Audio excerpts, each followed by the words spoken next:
अस्सलामु अलैकुम वरहमतुल्लाहि वबरकातुहू। अल्हम्दुलिल्लाह अल्हम्दुलिल्लाहिल्लज़ी हदाना लिल ईमान वल इस्लाम वस्सलातु वस्सलामु अला सय्यिदिना मुहम्मदिन नबिय्यिहिल्लज़ी इस्तंक़ज़ना बिही मिन इबादतिल औसान वल असनाम व अला आलिहि व अस्हाबिहि नुजबाइल बरारतिल किराम अम्मा बअद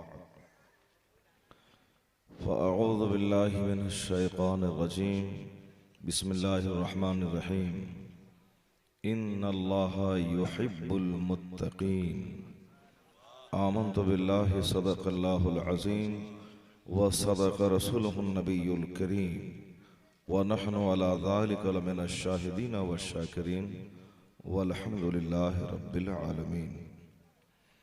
स्टेज पर मौजूद तमाम मोहतरम व मुस्तनद उलमाए कराम, अपने नींद कुर्बान करके दूरो नज़दीक से आए हुए प्यारे सामाईन व हाज़रीन, आपने जिस शौक़ और लगन और मोहब्बत से इस जलसे को समाअत किया है वो हकीकत में सराहने के काबिल है। यानी ज़बान से दाद देना और अपने कीमती माल से अपने शायरों और नकीब और ख़तीब की मदद करना, ये वो हाल है जो मैं बहुत कम जलसों में देखा करता हूँ। हकीकत में खटकुल बहार का नाम मैंने बहुत पहले किसी शायर की ज़बान से सुना था कि वहाँ बहुत बड़ा मुशायरा होता है। जब मैं सोचता था कि बहुत बड़ा शहर होगा, लेकिन जब यहाँ आने के बाद देखा कि ये तो एक देहात, एक छोटा सा कस्बा है, तो पता चला कि बड़े बड़े शायरों को दुनिया नहीं जानती, लेकिन जिस जगह मुस्तफ़ा का जिक्र होता हो वह देहात भी हो तो बड़े बड़े शहरों पे फौकियत ले जाता है। जो अल्लाह ने आपके गांव को इज्जत दी है वह सिर्फ इसी महफिल मुबारक की वजह से इज्जत दी है। तो इस अमानत और विरासत को संभाल के रखिएगा और अपने बच्चों को वसीयत करके जाइएगा कि मैं रहूं न रहूं मगर ये जलसा हमेशा बरकरार रहना चाहिए। अल्लाह तबारक व तआला आप सबों को इसी मजहबी माहौल में जलसा सुनने की तौफीक अता फरमाए। कभी कभार भावनात्मक माहौल में अच्छी बात नहीं हो पाती, यानी माहौल बिल्कुल गर्म हो, वहाँ आदमी सोचता है कि इस गर्मी का फायदा उठाने के लिए इधर से उधर से कोई गर्म टॉपिक लाया जाए, तो हकीकत में बहुत सारी अच्छी बातें निगाहों से ओझल रह जाती हैं। तो एक अच्छे आदमी की पहचान है कि उनको कभी कभी गुस्सा भी आना चाहिए। जिस आदमी को गुस्सा ना आता हो वो आदमी कोई आदमी नहीं है। मोहब्बत बड़ी अच्छी चीज़ है, नरमी बड़ी अच्छी चीज़ है, हमदर्दी बड़ी अच्छी चीज़ है, मगर गुस्सा भी बहुत अच्छी चीज़ है। तो एक आदमी मुख्तलिफ क्वालिटीज़ का मालिक होना चाहिए। कभी कभार वक्त मिले तो जज्बाती बात भी सुन ले आदमी, लेकिन कोशिश करे कि गुस्सा हर वक्त अच्छा नहीं होता है, जज्बात हर वक्त अच्छे नहीं होते हैं। ज्यादातर नरमी अच्छा, नरमी की अहमियत है और उसी में कभी कभी गुस्सा आ जाए। तो इसलिए हमेशा नर्म लबो लहजे में गुफ्तगू आदमी सुने। कभी कभार थोड़ी भावनात्मक बात हो जाए तो ठीक है, लेकिन हमेशा जो जज्बात में आदमी सुनेगा फिर वो संजीदगी वाली बात कब सुनेगा। जरा गौर से सुनिए, मैं 1-1.5 घंटे का टाइम आपका लेने वाला हूं। ये और बात है कि गर्म गुफ्तगू हो जाएगी बीच में, लेकिन जो बात मैं कहने जा रहा हूं मेरे बच्चे भी गौर से इसको सुने, जो नौजवान वो भी सुने। ये जलसो जुलूस एक चलता फिरता मदरसा है। जो लोग मदरसा में नहीं जाते हैं, कौन जाते हैं आलिमों के पास कि हजरत हुजूर की एक हदीस सुना दीजिए? कोई नहीं जाता है। आलिम के पास सिर्फ 2 ही काम लेके लोग जाते हैं, या तो कोई परेशानी आई है दुआ तावीज़ कर दीजिए, या घर में कोई मर गया है तो कुरान खानी जाके कर दीजिए, ये एक निजी जरूरत हो गई, मगर मजहबी जरूरत क्या है कि हुजूर सल्लल्लाहु अलैहि वसल्लम का एक पैगाम सुना दीजिए, सरकार की शिक्षा, उनकी टीचिंग्स, उनका मैसेज क्या है बता दीजिए। कौन जाता है, करोड़ों में शायद एक आदमी हो जो 10 मिनट का टाइम निकाल के अपने कारोबार से घर आया, खेत खलियान से, दुकान से, तो चलो आलिम साहब के पास 10 मिनट का टाइम देके कम से कम 2-4 बात हुजूर की सुन लें। सबको इस बात का अंदाजा है कि करोड़ों में इक्का दुक्का आदमी मिलता है। बस यही जलसा है जो हमारे बुजुर्गों ने कायम किया है, जो आलिमों के पास जाते नहीं। जुमा के दिन भी जब उर्दू का खुतबा खत्म होता है, नमाज खड़ी होने लगती है, तब लोग जाते हैं। आखिर बताएं कि एक आदमी सुबह से शाम तक जिंदगी भर हल जोतता रहा, वो क्या जाना कि इस्लाम क्या है, हुजूर की शिक्षा क्या है, कुरान क्या कहता है। आला हजरत ने पूरी जिंदगी जो अपनी मजहब इस्लाम के लिए समर्पित किया है, उन्होंने क्या रोल प्ले किया है, कैसे जानेगा आदमी। एक आदमी निकला अपने घर से, दिल्ली, बंबई, पंजाब कमाता हुआ, बूढ़ा होके घर लौटा, मर गया। वो कब जाना कि कुरान की 114 सूरतों में क्या है, हदीस में जो कई लाख अहादीस हैं, अहादीस जो साए सित्ता में कई हजार मुख्तलिफ किताब में मिला कई लाख, इमाम बुखारी को 4 लाख अहादीस याद थी।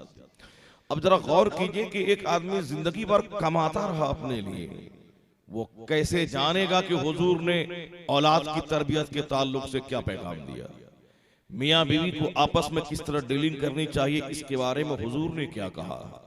एक आदमी खेत खलियान में कैसे कारोबार करे, कैसे खेती बाड़ी करे, इसके बारे में हुजूर ने क्या कहा है। तो खाली मौलाना की जिम्मेदारी है कि वो हदीस पढ़े, मौलाना की जिम्मेदारी है कि वो कई 100 अहादीस याद करे, और आवाम की जिम्मेदारी है कि कम से कम मोटी मोटी बातों को जरूर वो याद कर लिया करे।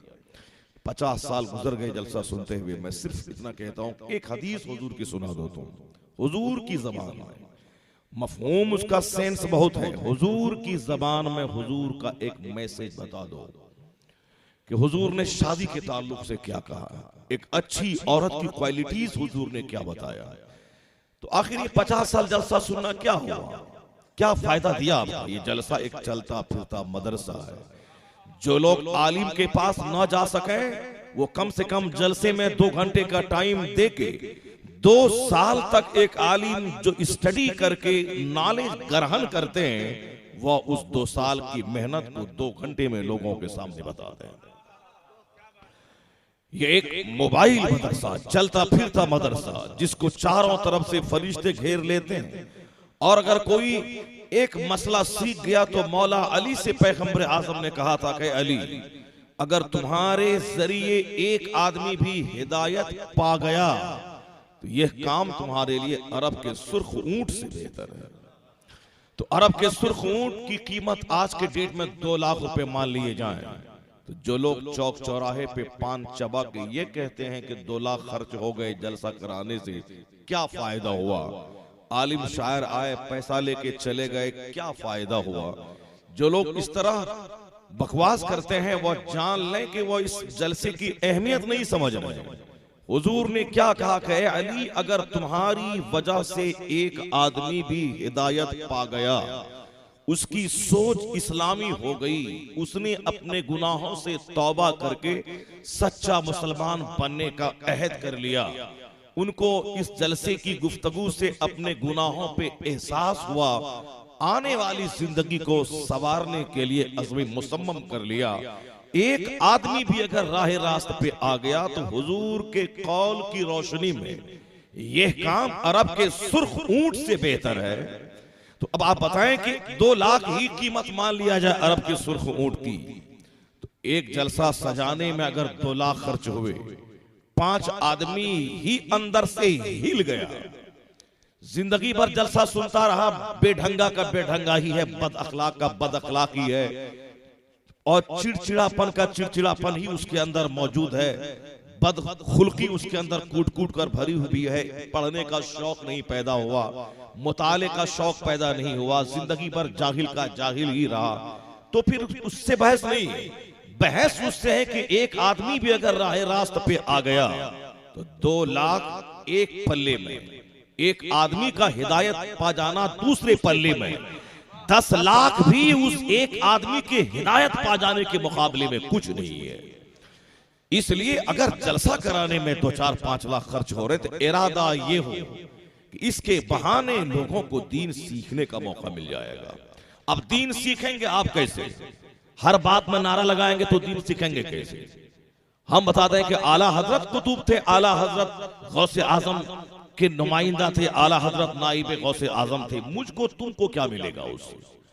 हम 1 घंटा तक तकरीर करते रहे। आला हजरत मुफक्किर थे, मुदब्बिर थे, थिंकर थे, मुहद्दिस थे, मुवर्रिख थे, तमाम आलिमों के सरदार थे, अपने जमाने के कुतुबुल इरशाद थे, नाइबे गौसे आजम थे। ये सब तारीफ करेंगे, तारीफ आला हजरत की हो गई, मगर इससे तुमको क्या मिला? इससे मुझको क्या मिला? इन बड़े बुजुर्गों की जिंदगी के लिए जो उर्स की तकरीब होती है, जो उनकी बायोग्राफी, जो उनकी जीवनी, जो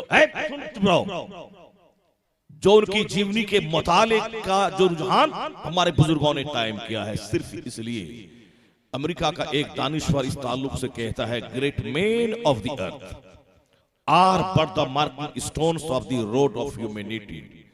इस सरजमीन के जो महान पुरुष होते हैं, जो बड़े लोग होते हैं, वो इंसानियत की सड़कों पे लगे हुए पत्थर के समान होते हैं। जैसे मुझको यहां से जाना है रायपुर, रास्ते में जगह बजगह पत्थर पे लिखा रहता है कि रायपुर इधर जाना है। रायपुर 110 किलोमीटर है, रायपुर यहां से 90 किलोमीटर है, आगे 4 रास्ते हैं, तो रायपुर का डायरेक्शन इस तरफ है। ये पत्थर पे लिखी हुई तहरीर मुझे अपनी मंजिल का पता देती है। अब डॉक्टर एमरसन अमेरिका का एक बड़ा स्कॉलर, वो कहता है कि great man of the earth are per the marking stones of the road of humanity. इस जमीन के जो महान लोग हैं, बड़े लोग, बड़े डॉक्टर, बड़े इंजीनियर, बड़े वली, बड़े सिद्दीक, बड़े शहीद, बड़े गौस, बड़े आलिम, बड़े मुफक्किर, जो भी महान लोग हैं, वो हमारे लिए अपनी जिंदगी की मंजिलें तय करने के वास्ते वो चिन्हांकित पत्थर के समान है, जिनको देखकर अपनी मंजिल की तय्युन करने का सलीका आदमी को आता है, जिनको देखकर खुदा की मार्फत हासिल करने का ढंग आदमी को आता है। वरना वो तो चले गए जन्नत और मैं चर्चा उनका करता रहा, मुझको उससे क्या फायदा हुआ? आला हजरत का तकवा बयान करने का मकसद यह होता है मुझ जैसे फासिको फाजिल में भी तकवा की कुछ महक पैदा हो जाए। आला हजरत के इश्क़ रसालत के चर्चा का मतलब यह होता है कि मेरा सूखा हुआ दिल इश्क़ रसालत की खुशबू महसूस करने लगे। उनके इल्म, उनकी हिकमत को बयान करने का मतलब होता है कि मुझे भी मुताले का शौक पैदा हो जाए। इन बुजुर्गों की जिंदगी से हमें अपनी जिंदगी का पता मिलता है। अगर ये काम नहीं हुआ तो समझ लो कि जलसा का मकसद ही फौत हो गया। अभी कुछ दिन पहले मैं सुल्तानपुर जगदीशपुर गया था। मेरे से पहले एक शायर ने 1 घंटे तक नात पढ़ी, हिंदुस्तान का बहुत मशहूर शायर। सारे लोग ज़ौक़ शौक़ से सुनते रहे। स्टेज खचाखच, जितने लोग अभी यहाँ हैं, इससे 2 गुना लोग स्टेज पर बैठे हुए थे। आप जितने हैं इससे 2 गुना लोग उस जलसे में मौजूद थे। लेकिन मालूम है, जैसे ही उस इकबाल साहब की नात खानी खत्म हुई, स्टेज सारा उठ गया, मजमा सारा उठ गया, यानी जैसे जलसा खत्म हो गया हो। अब आप बताएं कि एक भी तकरीर अब तक नहीं हुई, सिर्फ नात खानी हुई। सारे लोग उठ गए, घर जाने लगे, स्टेज खाली होने लगा। बड़ी बड़ी खानकाह के गद्दी नशीं भी मौजूद थे उस स्टेज पर। मैंने सिर्फ कहा कि हजरात, आप जा रहे हो, आपसे मुझको कोई शिकायत नहीं है, क्योंकि आपके नजदीक उसी की अहमियत थी तो आप नात सुन के जा रहे हो। लेकिन मुझे अफसोस तो उन स्टेज के जिम्मेदारों पे होता है जो सिर्फ असद इकबाल को सुनने के लिए आए थे। ये इल्म वाले पढ़े लिखे खुद इल्म की कदर ना करेंगे तो इनकी कदर कौन करेगा? ये सिर्फ एक शायर को सुनने आया था और ये चले अपनी खानकाह और अपने घरों की और अपने मदरसों की ओर। अब जो कुरान हदीस का पैगाम लेके आया है, ये खुद पढ़ने वाले न उसकी कदर करेंगे तो आम आदमी से क्या मैं उम्मीद रखूं कि कुरान हदीस की बात सुनेंगे? यानी कैसा माहौल पैदा हो गया, जरा मैं इसको दर्शा रहा हूं कि आदमी जलसा जुलूस का मकसद समझ क्या लिया है। बस एक पॉइंट मैं देता हूं, गौर से सुनना। मेरे बाप की कब्र है खटकुल बहार की कब्रिस्तान में। मेरे बाप, एक मिसाल में देता हूं, और मेरे बाप ने मुझको 1 करोड़ का मकान दिया। मेरे बाप के बाप मेरे दादा ने 50 बीघा जमीन छोड़ के वो दुनिया से गए, तो उसकी जमीन पे मैं खेती करता हूं, बाप के दिए हुए मकान में मैं रहता हूं, लेकिन कभी तौफीक नहीं मिलती कि बाप की कब्र पे जाके मैं बाप के दर्जात की बुलंदी के लिए दुआ करूं। कभी रात के सन्नाटे में बाप की बख्शिश की दुआ करूं मैं कब्रिस्तान जाकर। लेकिन खटकुल बहार से हम निकले, 1 लाख रुपए खर्च करके बगदाद चले गए, गौसे आजम की कब्र पे हाजिरी देनी है। एक आदमी बिहार के रहने वाला 10,000 रुपए खर्च करके अजमेर जा रहा है। अब वो उसके घर के बाजू में उसके बाप और उसके दादा की कब्र है, जाता भी है, कभी साल में ईद की नमाज पढ़ने गया, लौटा को सलाम करके आ गया। जिसने करोड़ों की संपत्ति दी है उनके मजार पे एक बेटा जाता नहीं, एक पोता जाता नहीं। 10-10 हजार रुपए खर्च करके लोग अजमेर जा रहे हैं। रोजाना की हाजिरी अजमेर में है कम से कम 25,000 से 50,000। साल भर की हाजिरी है कई करोड़ जायरीन की हाजिरी। बरेली शरीफ में रोजाना की हाजिरी है कम से कम 10 से 20,000। सालाना काउंटिंग उर्स के मौके पे 20 से 25 लाख और सालाना की काउंटिंग करोड़ से ज्यादा। मखदूम सिमला किचोचवी के रोज़े पाक पे किचोचा में रोजाना की हाजिरी 50,000 की, सालाना हाजिरी करोड़ों की। मखदूम महबूब इलाही के रोजे पे रोजाना की हाजिरी 50,000 की, सालाना की हाजिरी करोड़ों की। मखदूम अलाउल हक पंडवी गौसे बंगाला आईने हिंद अखी सिराज के रोजे की रोजाना की हाजिरी हजारों की, सालाना की हाजिरी लाखों की। अब आप बताइए कि एक आदमी अपने बाप की कब्र पे नहीं जा रहा, मगर वो गौसे आजम की कब्र पे, ख्वाजा गरीब नवाज की कब्र पे, आला हजरत के मजार पे, गौसे बंगाला के मजार पे। आखिर इसका मतलब तो कुछ होगा, इसके पीछे कोई राज होगा, कोई सीक्रेट होगा।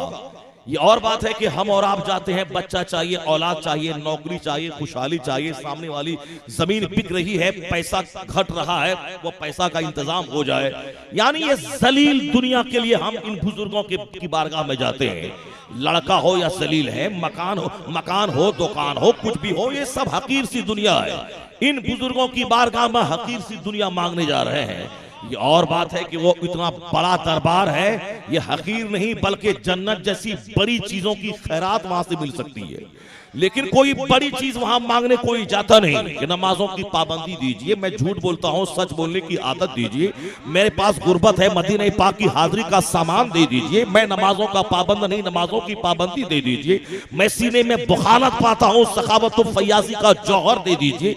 आप अपना वतन छोड़ के यहाँ आए दीन की तबलीग के लिए, मुझको भी इस्लाम की खातिर हिजरत करने का जज्बा और सलीका अता कर दीजिए। कौन ये दुआ करता है? बेटा दीजिए, बेटी दीजिए, दामाद दीजिए, जमीन दीजिए, एक ट्रक खरीद लूं, एक बाइक खरीद लूं, 50,000 की एक गाड़ी खरीद लूं। ये छोटी सी दुनिया इन बड़ों के, इन बड़े दरबार में जाके हम मांगते हैं। ये दुनिया की वजह से वहां जाते हैं। हमारा मकसद चाहे जो भी हो, मगर कुदरत का कानून अपना काम कर रहा है।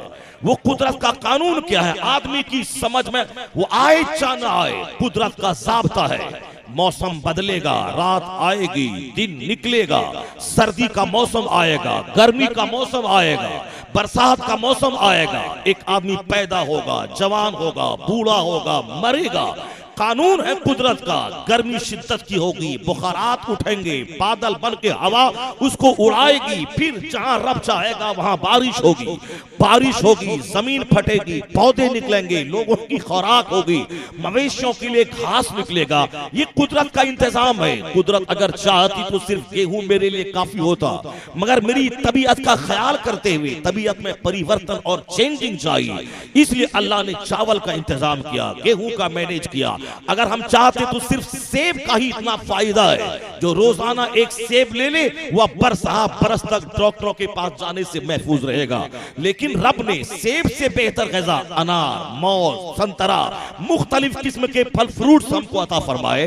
कुदरत का कानून अपना काम करता है। एक आदमी इज्जतदार जलील हो रहा है, जलील इज्जत पा रहा है, मोहताज अमीर हो रहा है, अमीर गरीब मालदार हो रहा है, बादशाह की बादशाहत छीनी जा रही है, एक मजदूर को बादशाह के मनसब पे फाइज किया जा रहा है। ये सारा काम कुदरत के एक ज़ाब्ते के मुताबिक हो रहा है। मेरी समझ में आए या ना आए, इन बुजुर्गों की कब्रों पे जो लाखों करोड़ों की हाजिरी हो रही है, ये हाजिरी मुझे पैगाम दे रही है कि दुनिया में दो तरह के लोग होते हैं, एक वह जो अपना घर छोड़ता है अपने बाल बच्चों के लिए, एक वह जो रात भर फैक्ट्री के सामने पहरा देता है, चौकीदारी करता है, वो अपने बाल बच्चों की 10,000 रुपए माहाना कमाता है। एक आदमी दिन भर शहर में मारा मारा फिरता है सामान बेचने के लिए, वह सिर्फ इसलिए कि चंद सिक्के कमा के बाल बच्चों को मैं पाल सकूं। एक वह है जो अपना वतन छोड़ता है रब के लिए, रात की नींद कुर्बान करता है रब के लिए, दिन का सुकून खारिज करता है रब के लिए। कोई पैदा होता है ईरान में, रब के लिए आ जाता है वह हिंदुस्तान के अजमेर में।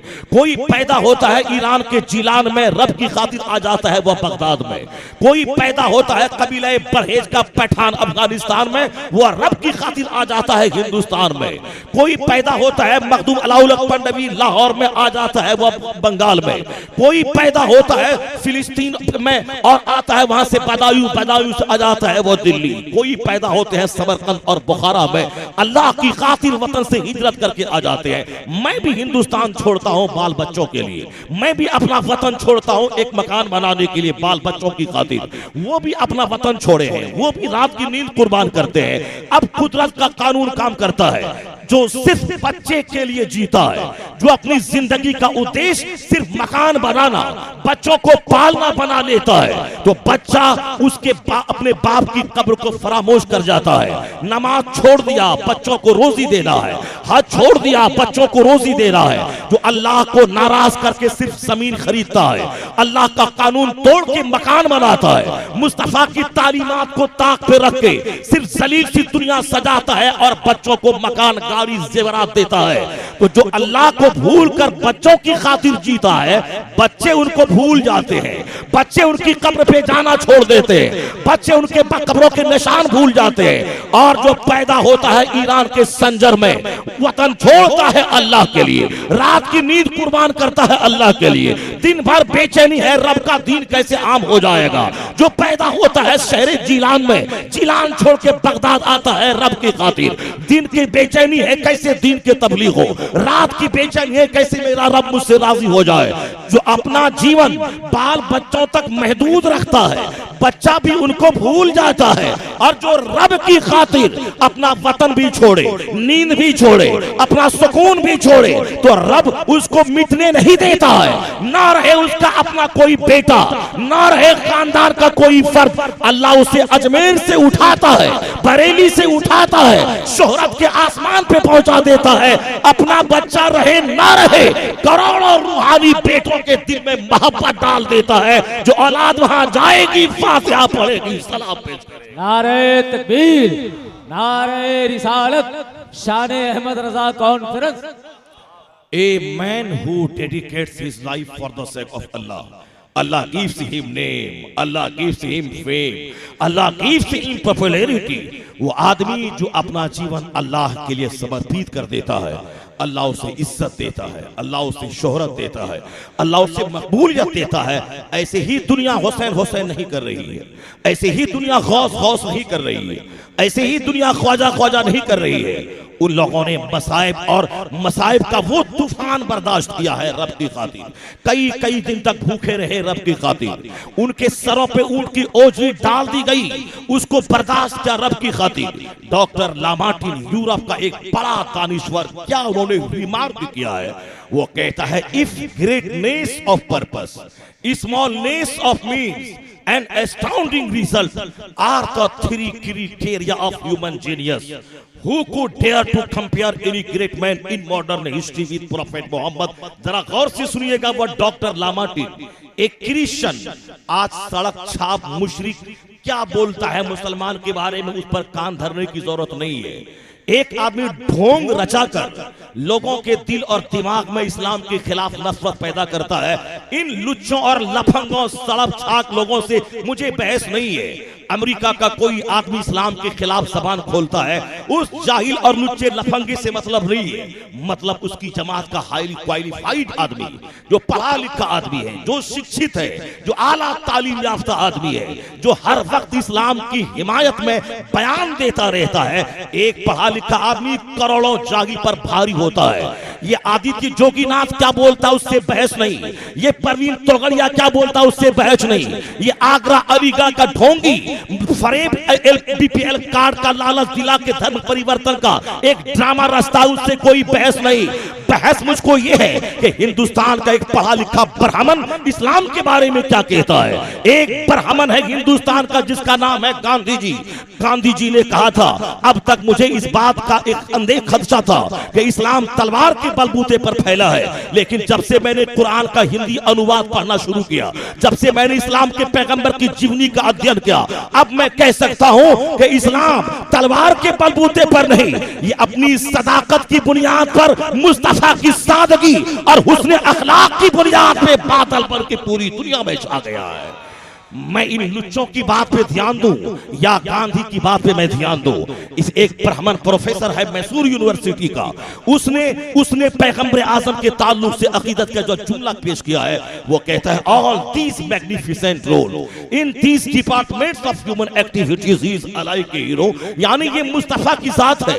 जिंदगी के तमाम क्षेत्र में उन्होंने जो गाइडेंस किया है, एक आदमी बहैसियत वाली, बहैसियत औलाद, बहैसियत पड़ोसी, बहैसियत ताजिर, बहैसियत मुसाफिर, बहैसियत जवान, बहैसियत बूढ़ा, बहैसियत बच्चा, यानी एक जिंदगी के क्षेत्र में जो भी फील्ड आता हो, हर फील्ड में मुस्तफा की निगहबानी, उनकी निगरानी, उनका गाइड देखकर कहना पड़ता है कि तमाम शोबों में जो उसने रहनुमाई की है, वो रहनुमाई को देखकर कहा जा सकता है कि दुनिया का सबसे लाजवाब अदीबुन नज़ीर इंसान है मोहम्मदुर रसूलुल्लाह। वो एक ब्राह्मण मैसूर यूनिवर्सिटी का प्रोफेसर जो कुछ कह दिया है, हम आज के लुच्चों की बात पे कान नहीं धरते।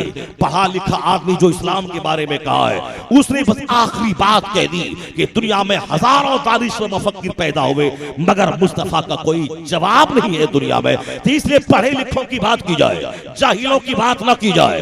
अब जाहिलों से जब सामना हो जाए, फिर उनका उसी तरह से उसको जवाब दिया जाए। तो मैं आपसे कहना चाहता हूं कि आज सरकार आला हजरत रज़ी अल्लाह तआला के ताल्लुक से हम लोग जो यहाँ बैठे हैं, जरा हम गौर करेंगे उस पर थोड़ा ठहर करके कि आला हजरत के ताल्लुक से दुनिया का दानिश्वर क्या कहता है। हम आज दिल्ली का एक लखेरा मसलके आला हजरत पर एतराज करता है, एक लखेरा कलम उठा के आला हजरत पे एतराज करता है। हम उस लखेरे की बात माने कि हम आला हजरत की हक सच्चाई तस्लीम करने वाले उन बुजुर्गों की बात माने जिन्होंने लाखों लोगों की रहबरी की है। इसलिए मेरे लिए वह दिल्ली का कलमकार सनद नहीं है, उनकी बात से हमें कोई कंफ्यूजन नहीं होता है। मेरे इत्मीनान के लिए यही बात काफी है कि एक उड़ीसा का रईस आजम, अपने जमाने का सबसे बड़ा आलिम, वली कामिल, मुजाहिदे मिल्लत, जिंदगी भर मसलके आला हजरत का काम किया है। तो मुझको वहां से दलील मिल गई, मुजाहिदे मिल्लत जिस मसलक से जुड़े हैं, उस मसलक का दुनिया में कोई जवाब नहीं है।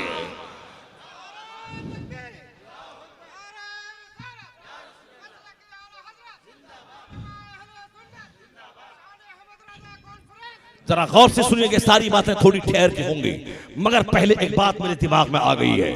कोई बड़ा आदमी जो बड़ी कुर्बानियां देता है, उसकी महानता की अलामत क्या होती है? जरा मैं एक गैर की जबान से मैं आपको सुनाता हूं। डॉक्टर लामार्टिन यूरोप का एक बहुत बड़ा दानिश्वर, बहुत बड़ा पढ़ा लिखा आदमी, पढ़े लिखे आदमी जो अपने घर में 10-10 हजार 20-20 हजार किताबों को सजा के रखते हैं। किताब का कीड़ा बन जाता है, दुनिया की तारीख को आंख की पुतलियों में समेट लेता है। उनकी प्यास बुझती ही नहीं है, वह पढ़ता जाता है, प्यास उसकी बढ़ती चली जाती है। वो डॉक्टर लामार्टिन एक बहुत बड़ा थिंकर, बहुत बड़ा स्कॉलर है यूरोप का। वो कहता है if greatness of purpose, smallness of means and astounding result are the three criteria of human genius। वो क्या कहता है, गौर से सुनिएगा। अगर किसी बड़े इंसान की 3 पहचान है, मकसद की बुलंदी, वसाइल की तंगी, हैरत अंगेज नतीजा, आपके लफ्जों में कहता हूं, एक आदमी जिनका मकसद बहुत बड़ा हो, साधन बिल्कुल सीमित हो। हमारा मकसद है कि मैं खटकुल बहार में सोने का एक मदरसा कायम कर दूं, पॉकेट में एक पैसा नहीं है, मगर प्लान है कि गोल्ड का एक कमरा तैयार कर दे रहा है मदरसे का, सोने की एक मस्जिद बना देनी है। लोग मुझे कहेंगे ये पागल है, ये दीवाना है, ये मजनू है, जेब में एक पैसा नहीं है और प्लान है कि सोने की मस्जिद में बना दूंगा। लोग पागल कहते रहे, मैं सुनता रहा, लोग मजनू कहते रहे, मैं बर्दाश्त करता रहा, मैं अपने मिशन में लगा रहा। मकसद बड़ा है, वसाइल महदूद हैं। लोग सपोर्ट क्या करेंगे, ताना देते हैं। लोग हिमायत क्या करेंगे, लोग तनकीद कर रहे हैं।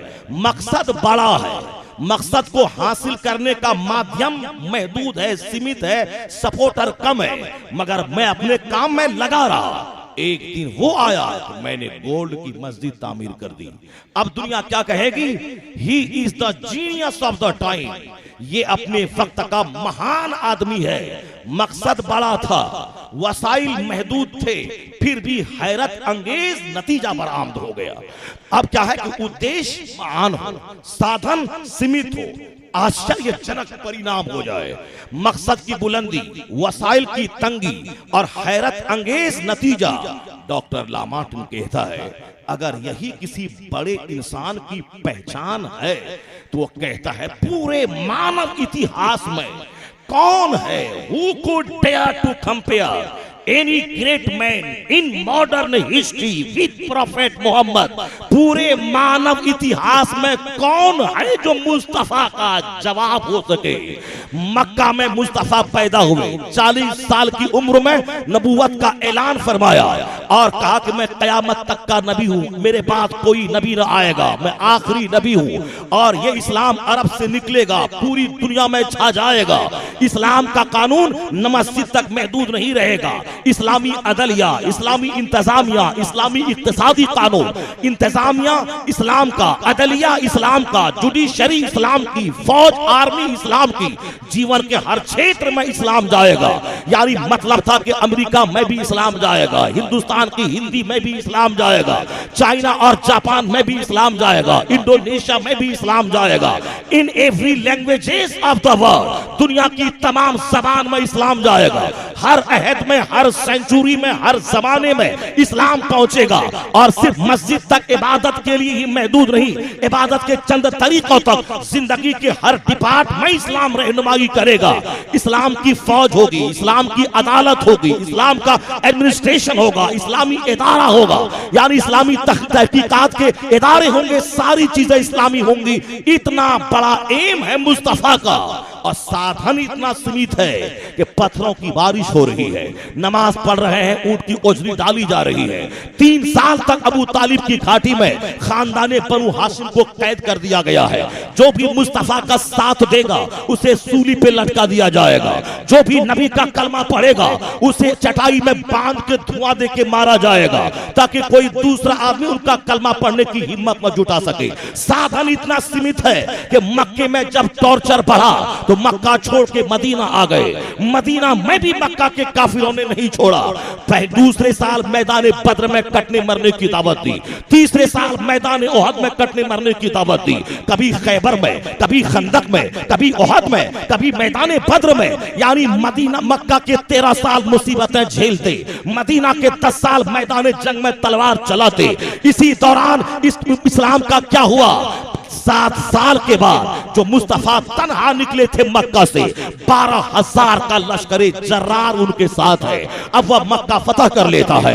10 साल के बाद 1,24,000 के बीच में मैदान अरफात में मुस्तफा खिताब करता है। मुस्तफा के विसाल के बाद लोगों को इंतजार था कि ईंट से ईंट बच जाएगी, मगर मुस्तफा ने जिस बुनियाद पे सिद्दीक अकबर को सींचा था, सिद्दीक ने 2 साल खिलाफत का उमूर संभाल के इस्लाम की बिल्डिंग को मजबूती अता करता चला गया। उसके विसाल के बाद फारूक आजम ने 10 साल रूम जैसी ताकत को सरनिगू कर दिया, ईरान जैसे शहंशाह को घुटना टेकने पर मजबूर कर दिया। वह खजूर खाने वाला, झोपड़ी में रहने वाला, मुस्तफा की बारगाह का तरबियत याफ्ता उस्मान गनी ने 12 साल में इस्लाम का रेंज वसी करता चला गया। हजरत मौला अली ने 5 साल में उस दायरे को और मजबूती देता चला गया। यहां तक के 60 साल के बाद जब मुस्तफा का शहजादा हुसैन ने देखा अब नाना के चमन को मेरे खून की जरूरत है, उस चमन को अपने खून से सींचा। अब क्या था, इस्लाम अरब से निकला, बादल बनकर पूरी दुनिया पे छा गया। तो डॉक्टर लामार्टिन कहता है कि मकसद कितना बड़ा था मुस्तफा का, साधन कितना सीमित था मुस्तफा का। ये आश्चर्यजनक परिणाम का आज दुनिया में हर खित्ते में मुस्तफा का मानने वाला, उनका गुलाम मौजूद है। तो कहता है अगर किसी महान आदमी की यही 3 पहचान है, तो who could dare to compare any great man in modern history with prophet Muhammad, तो कौन है तारीख में जो मुस्तफा के मुकाबले में खड़ा हो सके।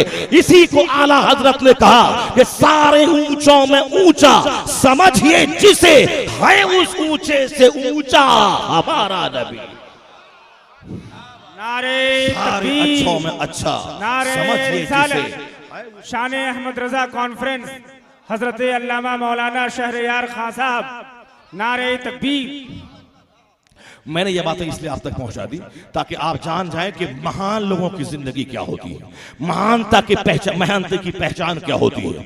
पैगंबर आज़म अलैहिस्सलाम के ताल्लुक से एक आलिम दीन अगर तबसरा करता है, ये तबसरा अपने हिसाब से होता है, लेकिन आज कोई गैर इस्लामी स्कॉलर अगर तबसरा करता है, वो अकीदत की बुनियाद पे नहीं करता है, वो हकीकत की बुनियाद पे, तजर्बा की बुनियाद पे, रियलिटी की बुनियाद पे, सच्चाई की बुनियाद पे वो ऐसा तबसरा करता है। वो तो अकीदत की बुनियाद पर नहीं, सच्चाई की बुनियाद पर जिब्राइल अमीन ने कहा था, या रसूल अल्लाह कल्लब्तु मशारिकल अर्द व मगारिबहा तुफ्तु जबालहा व सहलहा फलम अरा रजुलन अफजला मिन मोहम्मद। या जिब्राइल अमीन ने कहा, या रसूल अल्लाह मैंने जमीन के मशरिक और मगरिब को खंगाल दिया, उलट पुलट के मैंने देख लिया, पहाड़ी मैदानी इलाके की खाक मैंने छान डाली, मगर ए मुस्तफा आपका जवाब मैंने कहीं नहीं देखा। इसी हदीस का तर्जमा जब शहनशाह बरेली अहमद रजा खान ने किया तो कहा, इसी हदीस का ट्रांसलेशन किया, यही बोले सिदरा वाले चमने जहां के थाले सभी मैंने छान डाले, पर तेरे पाए का ना पाया, तुझे यज्ञ यज्ञ बनाया, तुझे हमद है खुदाया। कहने वाला अपने हिसाब से जिब्राइल अमीन ने कहा, लेकिन आज अगर अमेरिका का दानिश्वर कहता है तो कहता है he is the only man in history who was supremely successful on both level, religious and secular। तारीख़ आत्मियत का एकलौता इंसान है मुस्तफा जो मजहबी और सियासी दोनों सतह पर सबसे ज्यादा कामयाब तर हुआ। उनका सेंस ये है, गांधी बड़ा है इंडिया में अमेरिका में नहीं, इब्राहिम लिंकन बड़ा है अमेरिका में इंडिया में नहीं, माओ ज़ेतुंग बड़ा है चाइना में इंडिया में नहीं, लेनिन स्टालिन बड़ा है रूस में पूरी दुनिया में नहीं, हिटलर बड़ा है जर्मनी में पूरी दुनिया में नहीं, माओ ज़ेतुंग बड़ा है चाइना में जापान में नहीं। मैं कहता हूं पूरी दुनिया का लीडर अपने अपने क्षेत्र का बड़ा, कोई राजनीति का बड़ा है साहित्य का नहीं, कोई साहित्य का बड़ा है इकोनॉमिक्स का नहीं, कोई साइंस का बड़ा है अदब का नहीं, कोई अदब का बड़ा है फलसफे का नहीं, कोई सियासी दुनिया का बड़ा है दूसरी दुनिया का नहीं। अब उनका सेंस है एक ऐसा आदमी जो भारत के लिए भी बड़ा हो, अमेरिका के लिए भी बड़ा हो, चाइना जापान के लिए भी बड़ा हो, इंडोनेशिया बर्मा के लिए भी बड़ा हो, हर अहद के लिए बड़ा हो, हर क्षेत्र के लिए बड़ा हो, हर शोबे के लिए बड़ा हो, ऐसा कोई नहीं है। अगर है तो मुस्तफा जाने रहमत की जात है। इसी को सरकार आला हजरत ने कहा, कोई नहीं, कोई बड़ा नहीं, सबसे आला व औला हमारा नबी, सबसे बाला व वाला हमारा नबी। यह है उन लोगों का तबसरा जो इल्म रखते हैं, जो अपने सीने में ऑब्जर्वेशन रखते हैं, जो अपने सीने में एक्सपेरिमेंट रखते हैं। ये टॉपिक तो सरकार की सीरत से मुताल्लिक है। जब कभी हुजूर अलैहिस्सलाम की अजमत और सरकार की सीरत पे गुफ्तगू होगी, इसी तरह की बेशुमार बातें हो सकती हैं, मगर मैंने सिर्फ एक झलक ये दिखला दी। महान आदमी की महानता की पहचान कुछ और होते हैं।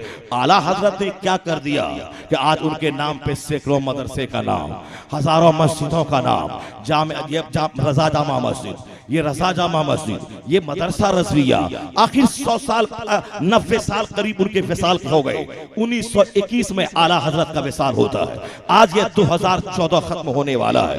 अब आप जोड़ लें कि 100 साल के अंदर ही उनके विसाल का वाकया हुआ है। लेकिन आज उनके नाम पे पूरे हिंदुस्तान में जो एक माहौल बना है, यहाँ शान अहमद रजा कॉन्फ्रेंस, कहीं याद रजा कॉन्फ्रेंस, कहीं साहब मदरसा रज़विया, कहीं अलजामियातुर रज़विया, कहीं रजा जामा मस्जिद। ये तो इंडिया का हाल है। इंडिया से बाहर आप जाएं, रजा इस्लामिक मिशन, रजा फाउंडेशन अमेरिका में, और अब वहां की बर्कली यूनिवर्सिटी में एक आदमी थेसिस लिख के पीएचडी की डिग्री हासिल कर रहा है। ऑक्सफोर्ड में आला हजरत पे तबसरा हो रहा है। कैम्ब्रिज में आला हजरत पे रिसर्च हो रहा है। हिंदुस्तान की 25 से ज्यादा यूनिवर्सिटीज में आला हजरत पे थेसिस लिखकर, कोई उनकी फकाहत पे, कोई उनकी नातिया शायरी पे, कोई उनकी नजरिए कोई उनके नजरिए माशियात पे, कोई उनके इश्क रिसालत पे, यानी अलग अलग टॉपिक पे 25 से ज्यादा यूनिवर्सिटीज में थेसिस लिखकर लोगों ने डॉक्टरेट की डिग्री हासिल की। जैसे जैसे इल्म बढ़ता जा रहा है, आला हजरत का चर्चा आम होता जा रहा है। मस्जिदों से लेके मदरसा तक, मदरसा से लेके खानका तक, खानका से लेके स्कूल कॉलेज और यूनिवर्सिटी तक, हिंदुस्तान से लेके अमेरिका और यूरोप की वादी तक, हर जगहों पे जिस तरफ देखिए वो सारा इलाका रजा का होता चला जा रहा है। आखिर उस रजा ने क्या किया है? जब मैं इस पॉइंट पे गौर करता हूं तो मुझको एक नुक्ता मिलता है, एक पॉइंट यहां से मिलता है कि हिंदुस्तान में एहसान है गरीब नवाज का, इसलिए कि आज से 800 साल पहले ये ब्राह्मणों की जमीन हिंदुस्तान, राजपूतों की जमीन हिंदुस्तान, राजाओं महाराजाओं की जमीन हिंदुस्तान, उस वक्त हर तरफ घंटे ही घंटे बजते थे। हर राजा के मातहत एक इलाका था, वो अपने मानने वालों से सजदा करवाता था। हर तरफ मुशरिकाना रस्म रिवाज, मगर वह फकीर हिंदुस्तान में आया, उसने यहाँ जिंदगी की आखिरी सांस तक जो मेहनतें की, उनकी मेहनतों का ये रिजल्ट निकला कि 90 लाख काफिरों के सीने में इस्लाम की दौलत वो दे के चले गए। तो कयामत तक जब तक मदरसा रहेगा गरीब नवाज का एहसान माना जाएगा, जब तक मस्जिदों की दीवार चमकेगी गरीब नवाज का एहसान माना जाएगा। ये 30 करोड़ मुसलमान जो आज हिंदुस्तान में है और 800 साल तक कमोबेश हिंदुस्तान में जो कलमा पढ़ने वालों की गवर्नमेंट रही, इस गवर्नमेंट की स्थापना के पीछे, इसकी स्टेबिलिटी के पीछे गरीब नवाज की वह दुआ काम कर रही है, उनकी आहे सहरगाही काम कर रही है। हिंदुस्तान में जो 8 ब्राह्मणों की जमीन पे कलमा पढ़ने वाला गालिब रहा, 1000 कमोबेश साल तक जो कलमा पढ़ने वाला इन राजपूतों की जमीन पे हाकिम बना रहा, इसके पीछे उस फकीर की दुआ है, उनकी आहे सहरगाही का दखल है। लेकिन मैं कहता हूं गरीब नवाज का एहसान अपनी जगह, लेकिन आज से 100 साल पहले इस हिंदुस्तान में 150 साल के लिए मुगल बादशाह के खात्मे के बाद यहाँ पे अंग्रेजों का कंट्रोल हुआ। अंग्रेज यहाँ से भागने से पहले मुसलमानों को 2 हिस्सों में तकसीम करना चाहा, मुसलमानों के दिलों से इश्क़ रसालत को लूटने का नापाक प्लान बनाया। अब उसने सोचा मस्जिदों को तोड़कर यह काम न हो पाएगा, मदरसों को वीरान करके यह काम न हो पाएगा। उसने प्लान बनाया मौलवियों को पैसा दे के खरीदा जाए। चंद मौलवी को खरीदा, पैसा दे के उनसे लिखवाया, कहो कि ईद मिलादुन नबी मनाना कन्हैया के जन्मदिन की तरह है, लिखो किताब में कि मुस्तफा को पीठ के पीछे की खबर नहीं है, ताकि धीरे धीरे मुस्तफा की मोहब्बत दिल से निकल जाए। मुसलमान रहे 1 अरब की तादाद मगर यह खोखला हो जाए। तो हमारी क्वालिटी को छीनने के लिए चंद मौलवी को खरीद कर पैसा दे दे कर लिखवाया। कोई बराहीने तातिया लिख रहा है, कोई हिफ्जुल ईमान लिख रहा है, कोई तक़वियतुल ईमान लिख रहा है। ऐसे में हिंदुस्तान भर में खानकाहों की कमी न थी। बिहार में खानकाहे मुजीबिया थी, बराऊ की खानका थी, खानकाहे बदायूं थी, खानकाहे गुलबर्गा थी, हिंदुस्तान में बेशुमार खानकाहे थी, मगर खानका के सज्जादगान वो अपने मुरीदों में मस्त थे, मुरीद चादर और कागर में मस्त थे। किसी ने इन जालिमों के फितने पर किसी ने कोई पैनी नजर नहीं डाली। अगर किसी की नजर गई वह मुफ्ती नकी अली खां का जवान साल बेटा अहमद रजा था, जिनकी नजर इस पे चली गई। ये जालिम तक़ियतुल ईमान के बहाने सीने से ईमान लूटना चाहता है, ये जालिम हिफ्जुल ईमान के बहाने नबी की मोहब्बत को चुराना चाहता है। उसने कलम उठाया और ना देखा कि कौन खानका वाला मेरी सपोर्ट करेगा, ना देखा कि कौन मदरसा वाला मेरी हिमायत करेगा, ना देखा कि कौन आलिम मुझको समर्थन देंगे। तने तना कलम उठाया और पैगंबर आजम के इल्म गैब के सबूत में कुरान अहादीस से इल्म का दरिया बहाना शुरू कर दिया। जिन जिन निकात पर जालिमों ने हमला किया था, इख्तियारात मुस्तफा पे, मुस्तफा की यौम विलादत की खुशी मनाने पे, सरकार के इल्म गैब पे, सरकार की नूरानियत पे, जहां जहां जिस पहलू से गुस्ताखी की थी, आला हजरत ने कलम उठा के इल्म मार्फत के दरिया बहाए और मुसलमानों का ईमान बचाया। जब हिंदुस्तान के लोगों ने देखा मैं मुरीद हूं बदायूं से ईमान बचाता है अहमद रजा, मैं मुरीद हूं फुलवारी से ईमान बचाता है अहमद रजा, मैं मुरीद हूं गुलबर्गा से ईमान बचाता है अहमद रजा, सारा हिंदुस्तान पुकार उठा मेरा पीर कोई भी हो मगर सुन्नियों का इमाम है अहमद रजा का फाजिले बरेलवी। इसलिए गरीब नवाज का अगर एहसान ये है कि 90 लाख काफिरों को ईमान दिया है तो हिंदुस्तान उसका एहसान भूल ना पाएगा। तो अहमद रजा का कारनामा, उनका एहसान ये है कि करोड़ों मुसलमानों को काफिर होने से बचाया है। तो जब तक मसलके अहले सुन्नत हिंदुस्तान में रहेगा, अहमद रजा का नाम खत्ते निस्फुन्नार पे जगमगाता रहेगा। नारे तकबीर, नारे रिसालत, शान अहमद रजा कॉन्फ्रेंस, हजरत मुफ्ती शहरयार साहब क़िबला, नारे तकबीर। ये कारनामा इतना बड़ा है, जो कारनामा अंजाम देने के लिए बहुत बड़ा जिगर और चौड़ा सीना चाहिए। उखली में सर आम आदमी नहीं रखता है, जिनका जिगर बड़ा होता है वही समाट मुस्लिम की मार खाने के लिए उखली में सर रख देता है। ऐसे ही कोई आदमी सारा कुंबा लुटाने के लिए मैदान में नहीं आ जाता है। जो महान सब आदमी होते हैं इस जमीन के, जिनका जिगर महान, जिनकी सोच महान, जिनकी एक्टिविटीज महान, ऐसे ही लोग इस तरह की तारीख रचते हैं। कोई खून से रचते हैं, कोई अपनी इज्जत को मिट्टी में मिलाकर मजहब इस्लाम की खिदमत करना चाहते हैं। इस तरह के महान लोगों में एक नाम है अहमद रजा खां फाजिले बरेलवी का, जिन्होंने किसी मस्जिद में मुलाजमत नहीं की, जिन्होंने किसी मदरसे में नौकरी नहीं की। पूरी जिंदगी आला हजरत ने, जो उनके बाप दादाओं की जमीन थी, उसी जमीन का जो सालाना किराया आता था, उसी जमीन के किराए से खुद खाना पीना भी है, किताबों को छपाना भी है। मिस्कीन फकीर मोहताज, यहां तक के मदीना के कुछ दोस्त हैं, उन लोगों का नाम फेरिस्त में लिखा है। हर महीने मदीना अपने दोस्त को पैसा भेजना है, मोहल्ले के मिस्कीन यतीम और बेवाओं को पैसा देना है, और उस पैसे से ही किताब छपवा के फ्री किताबों को तकसीम करना है। यानी आला हजरत न किसी मस्जिद से तनख्वाह मिलती है, न किसी मदरसे से तनख्वाह मिली, मस्जिद में नौकरी ही न की, मदरसे की मुलाजमत ही न की, अपने घर में बाप से इल्म हासिल किया और अपने ही घर में बैठकर उसने हाथ में कलम उठाया, किताबें लिखकर मजहब अहले सुन्नत की खिदमत की, पैसों के जरिया, अपने इल्मी सलाहियत के जरिया, अपने कलम के जरिया। तो अब जब अहमद रजा अपने आप को दुनिया से अलग थलग करके अपने घर में कैद कर लिया और अपनी सारी एनर्जी मजहब की खातिर निचोड़ दिया, सारा सरमाया मजहब की खातिर पेश किया, तो अल्लाह ने उस गुमनाम फकीर को बरेली से उठाया है और चार टांगे आलम में उनका चर्चा आम कर दिया है। जो रब की खातिर अपनी ख्वाहिशात को मार देता है, जो रब की खातिर अपने आप को मिटा देता है, जो रब की खातिर अपना जीवन डिवोट कर देता है, तो अल्लाह उसके नाम को मिटने नहीं देता है। उनकी कुर्बानी के आधार पे उसको बरेली से उठाया है और करोड़ों लोगों के दिलों की धड़कन बना दिया है।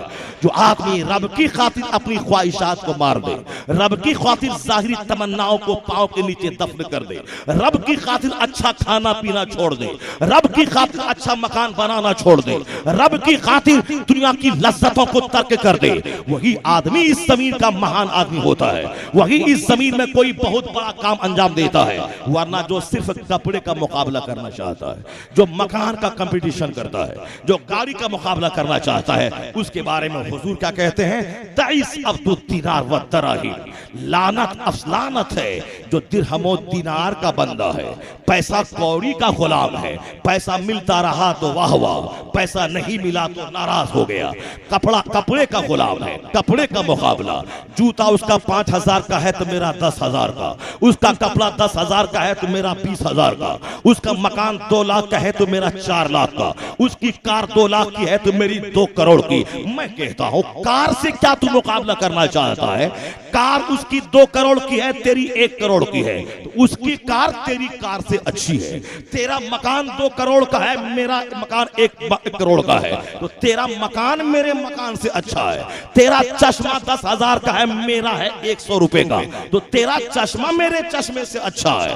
तेरी टोपी 100 की है, मेरी टोपी 25 रुपए की, तो तेरी टोपी अच्छी है मेरी टोपी से।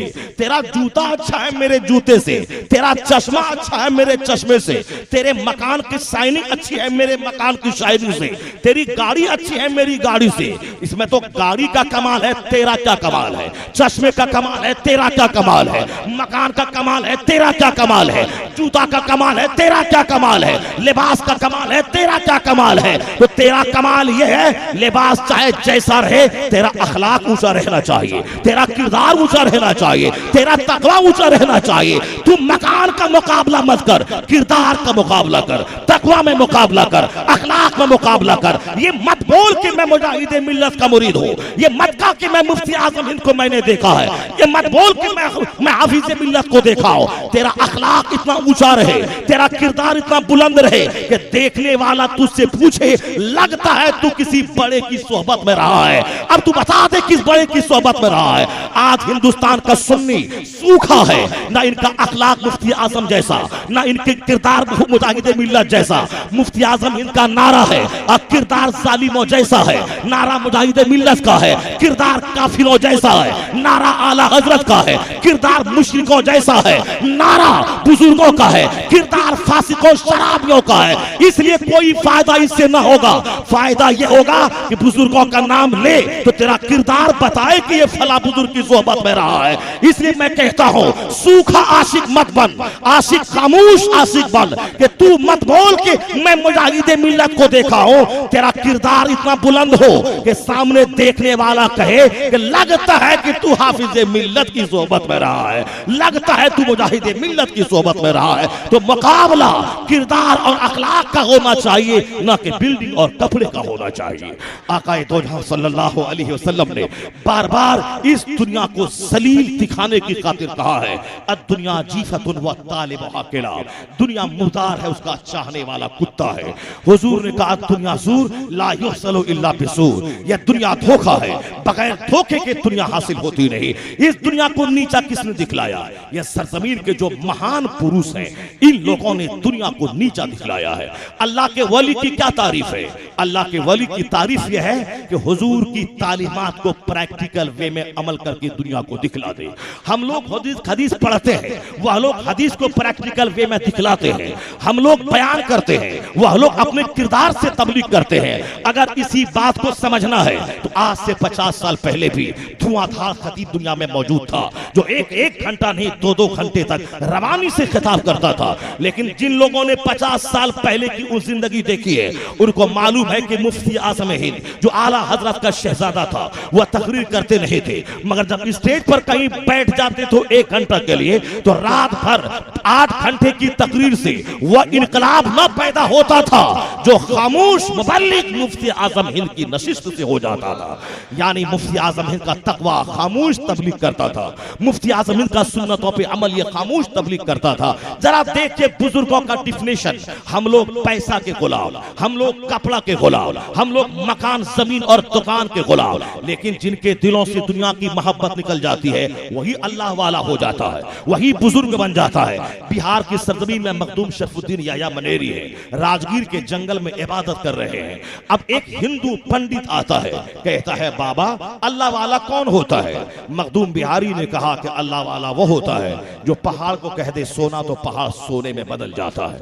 इतना कहना था कि राजगीर का पहाड़ आसपास का सारा जंगल गोल्ड में तब्दील हो गया। वह हिंदू पंडित देख के हैरत में पड़ गया, ये आदमी खुदा नहीं है, खुदा की इबादत करने वाला है। अब ये आदमी जबान से निकाला है कि अल्लाह वाला ये होता है। तो मखदूम बिहारी की आंख जब खुली तो देखा कि आसपास का जंगल गोल्ड बन गया है।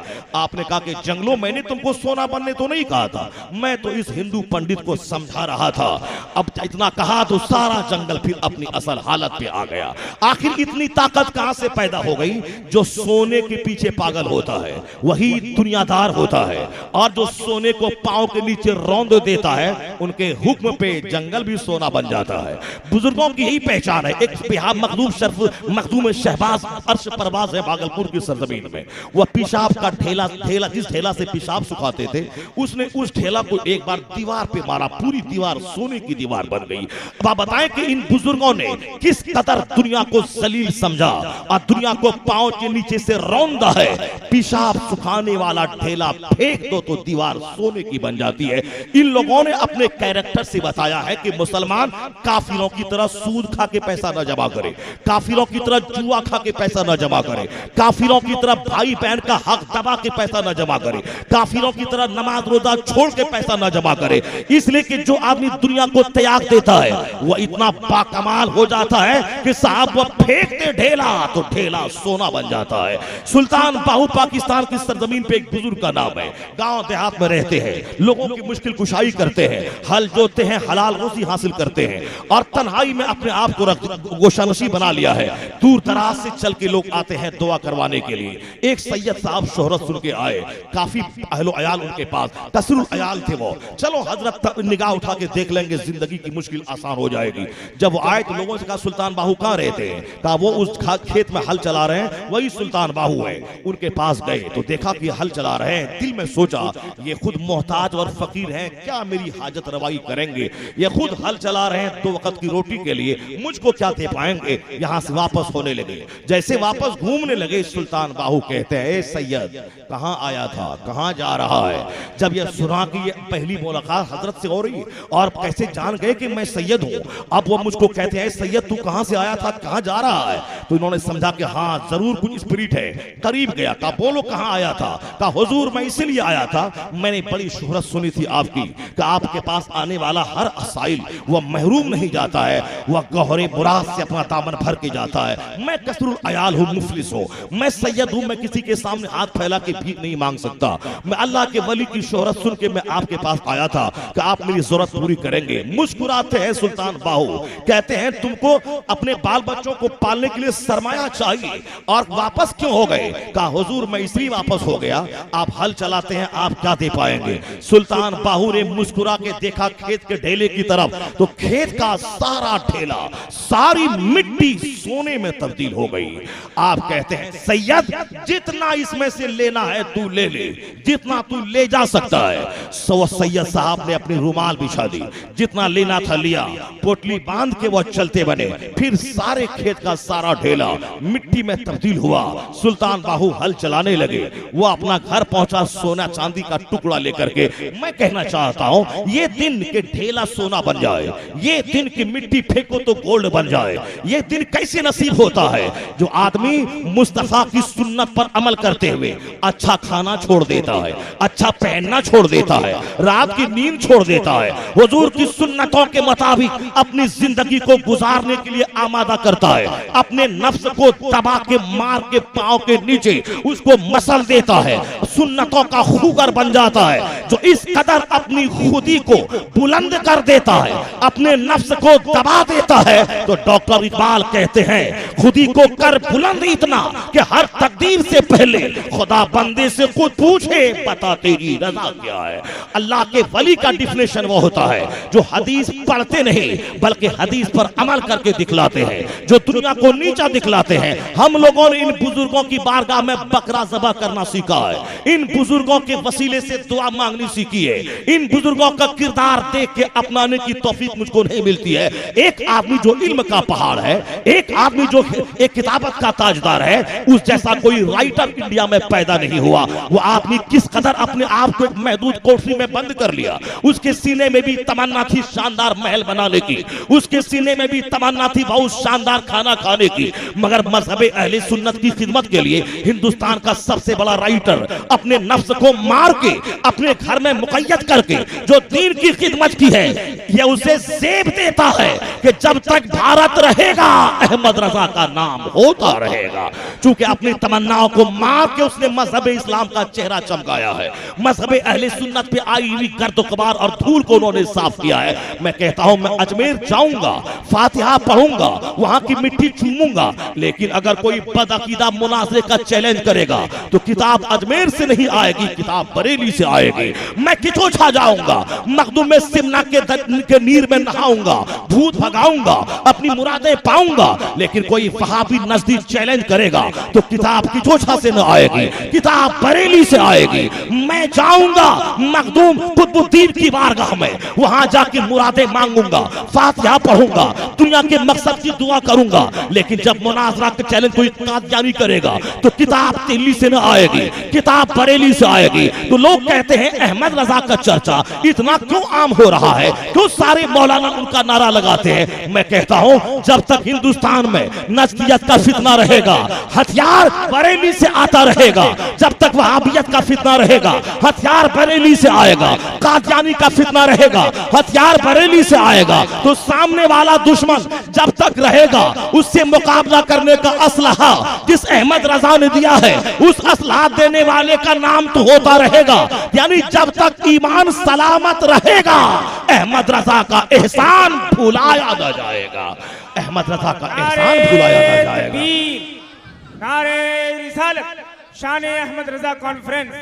हिंदुस्तान की सरजमीन में हम लोग तो छोटे कम पढ़े लिखे लोग हैं, हम लोगों से जो बहुत बड़े थे, बहुत ज्यादा पढ़े लिखे लोग थे।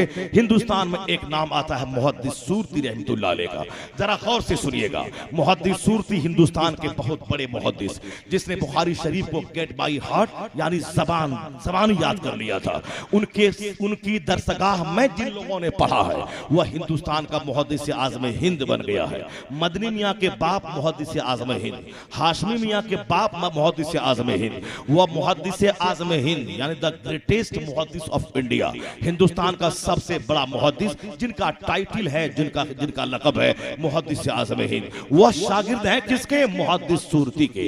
अब मुहद्दिस आज़म हिंद पूछते हैं एक बार मुहद्दिस सूरती से अपने उस्ताद से कि हुजूर आप दरसगाह में बुखारी पढ़ाते हैं, पढ़ाते पढ़ाते अहमद रजा का चर्चा आ ही जाता है, जुमा के दिन आप तकरीर करते हैं तो दौरान तकरीर आला हजरत का नाम आ ही जाता है, आप जब सफर करते हैं सफर में चर्चा आला हजरत का आपकी जबान पे रहता है।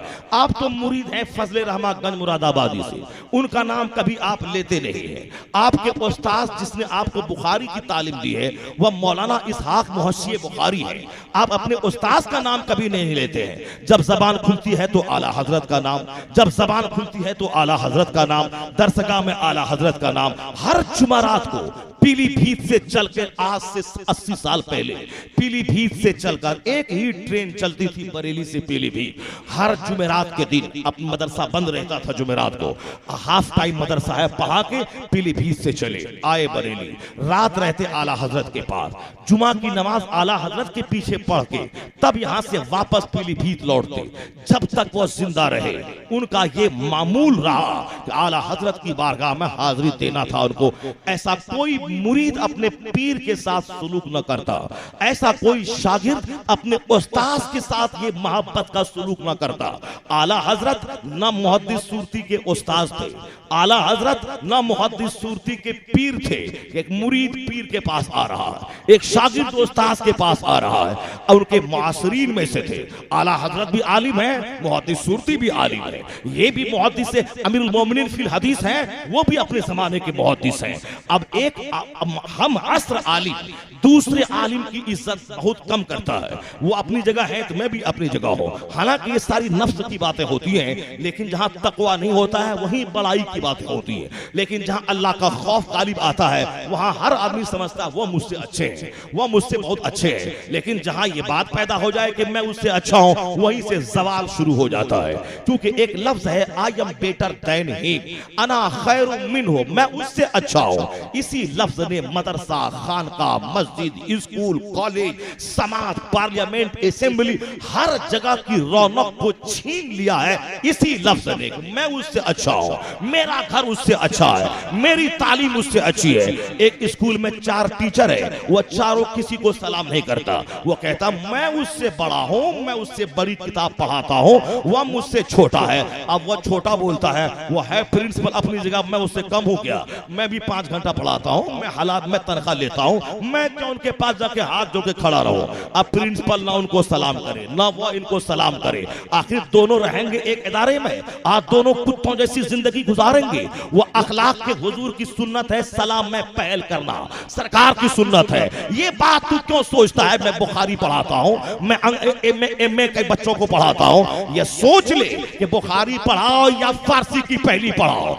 या मुल्ला हसन पढ़ाओ या मिनहाजुल अरबिया पढ़ाओ, उससे बहस नहीं। मुस्तफा की सुन्नतों पे अमल अपनी जिंदगी का अगर तू टारगेट बना ले तो हुजूर की सुन्नत यह थी कि बच्चों को भी सलाम करते थे, अपनी बीवी को भी सलाम करते थे, जब घर में दाखिल होते घर वालों को सलाम करते थे। तू ये क्यों सोचता है मैं प्रिंसिपल हूं, मैं मुझको सलाम करेगा? ये सोच ले कि मैं मुस्तफा का गुलाम हूं, सलाम मैं पहल करता हूं।